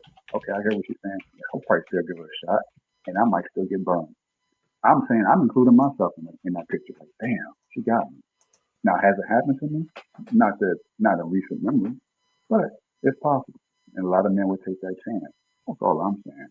They're not going to look at the character and qualities and personality. They're going to look at the veneer first. And they're going to say, well, she sounds like she knows. She sounds like she's going to be good for me. And they're just going to go from there. I mean, look, it's come happening. on. Joe, you're killing me, bro. I'm just being honest. I'm standing 10 toes down on that. Now I could lie and be like, yeah, I would never touch her. I would never date her because she's talking a bunch of bull crap. I could be like that, but I'm just being real. I'm sorry. I don't care. They say on the internet, yeah, she's talking a bunch of crap. But if she was right there in front of their face and she said exactly what she said in that video to their face, it would go in one ear out the other. They'll miss it. Joe, the only thing that will happen for most of us is that we would take her to bed, and you should too, or leave her alone at best. You'd be surprised. A lot of men won't. They would taking her to bed won't be enough for them. They would want it, like Chloe said. She was right. She said she'll probably let them get it one time. She gets hooked. Now she got her claws in the man, and she's probably going to try to make something more of it than she intended. It could be dangerous. It's like a roller coaster ride, man. You get on, and you hope you get off unscathed. Joey, I think you're telling yourself, bro. I think you're telling yourself. Oh man, yeah, yeah. I'm gonna leave that like that. Man, shout out to my panel tonight, man. Coco, Beatboxer, Herschel, Cole, Joe, JR was on here earlier. Civil, shout out to Civil on here earlier as well. Appreciate y'all holding me down. I'm gonna say this and we go, man. We gotta make some changes, man. Like, it's in the mindset. Yep, it's all in the mindset. We talk about these relationships from back in the day, how granddaddy, grandma, they did their thing for a long time and all that, but we don't act like them. We don't move like them. Yeah, but this is why our stuff is not successful like their stuff was. Like, just keep it a buck. So yeah, man, we if we don't make some changes, and I'm gonna use, Joe's example with that turkey, and I'm also use Herschel's words. Things have to be done a certain way. Yeah, like you said, like Herschel said, you got to put it together a certain way for it to be right. Yeah, like Joe said, you don't want to cook the thing to death. So it's essentially, you got to follow a process, right? That's how you get to a successful outcome. Yeah, but we want to veer all around the process. We want to redefine the directions. We want and that's not going to work. Yep, and we talk about these things, may end up hitting the generation after us, essentially hitting our kids. Yeah, and if we don't get this stuff addressed, that's what it's going to be. But also, we're not considering, if we don't get this stuff addressed, it ain't going to be no kids. Like, it ain't going to be no generation after us to like, we can't we can't get off the ground. We can't get in sync. We can't respect each other. We can't appreciate each other. We overvalue in ourselves compared to the opposite sex. Like, that don't get you to a successful next generation doing that, having that mindset. That's not how you get there. So yeah, if we don't really address how we thinking and how we looking at things today, right now, yeah, to the example, the turkey gonna be burnt up. Yeah, we're gonna be cooked. We're gonna be overcooked if we don't get it together in this generation. I'm gonna say it just like that. All right, man. Shout out to my panel, man. Shout out to everybody in the comments, man. We appreciate y'all dropping your comments. If you haven't already, smash that like button. Likes are free. Don't be stingy with the likes, man. Smash that like button. Also, hit that share, man. That's how we get seen. That's how we get this content and these great conversations out to as many of our people as possible. So, man, like, share, subscribe, turn on them notifications for all my YouTube folks out there. Man, this is Kandid Konvos, man. We do this show every Wednesday night. We go live 8:30 Eastern Standard Time on YouTube and Facebook. So, man, definitely come check us out next Wednesday. Like I said, if you try to get on the panel tonight, we apologize, but come tap in with us next week. We'll try to get you on if we got the spots. Man, with that being said, everybody have an awesome night. We're going to catch you guys next Wednesday.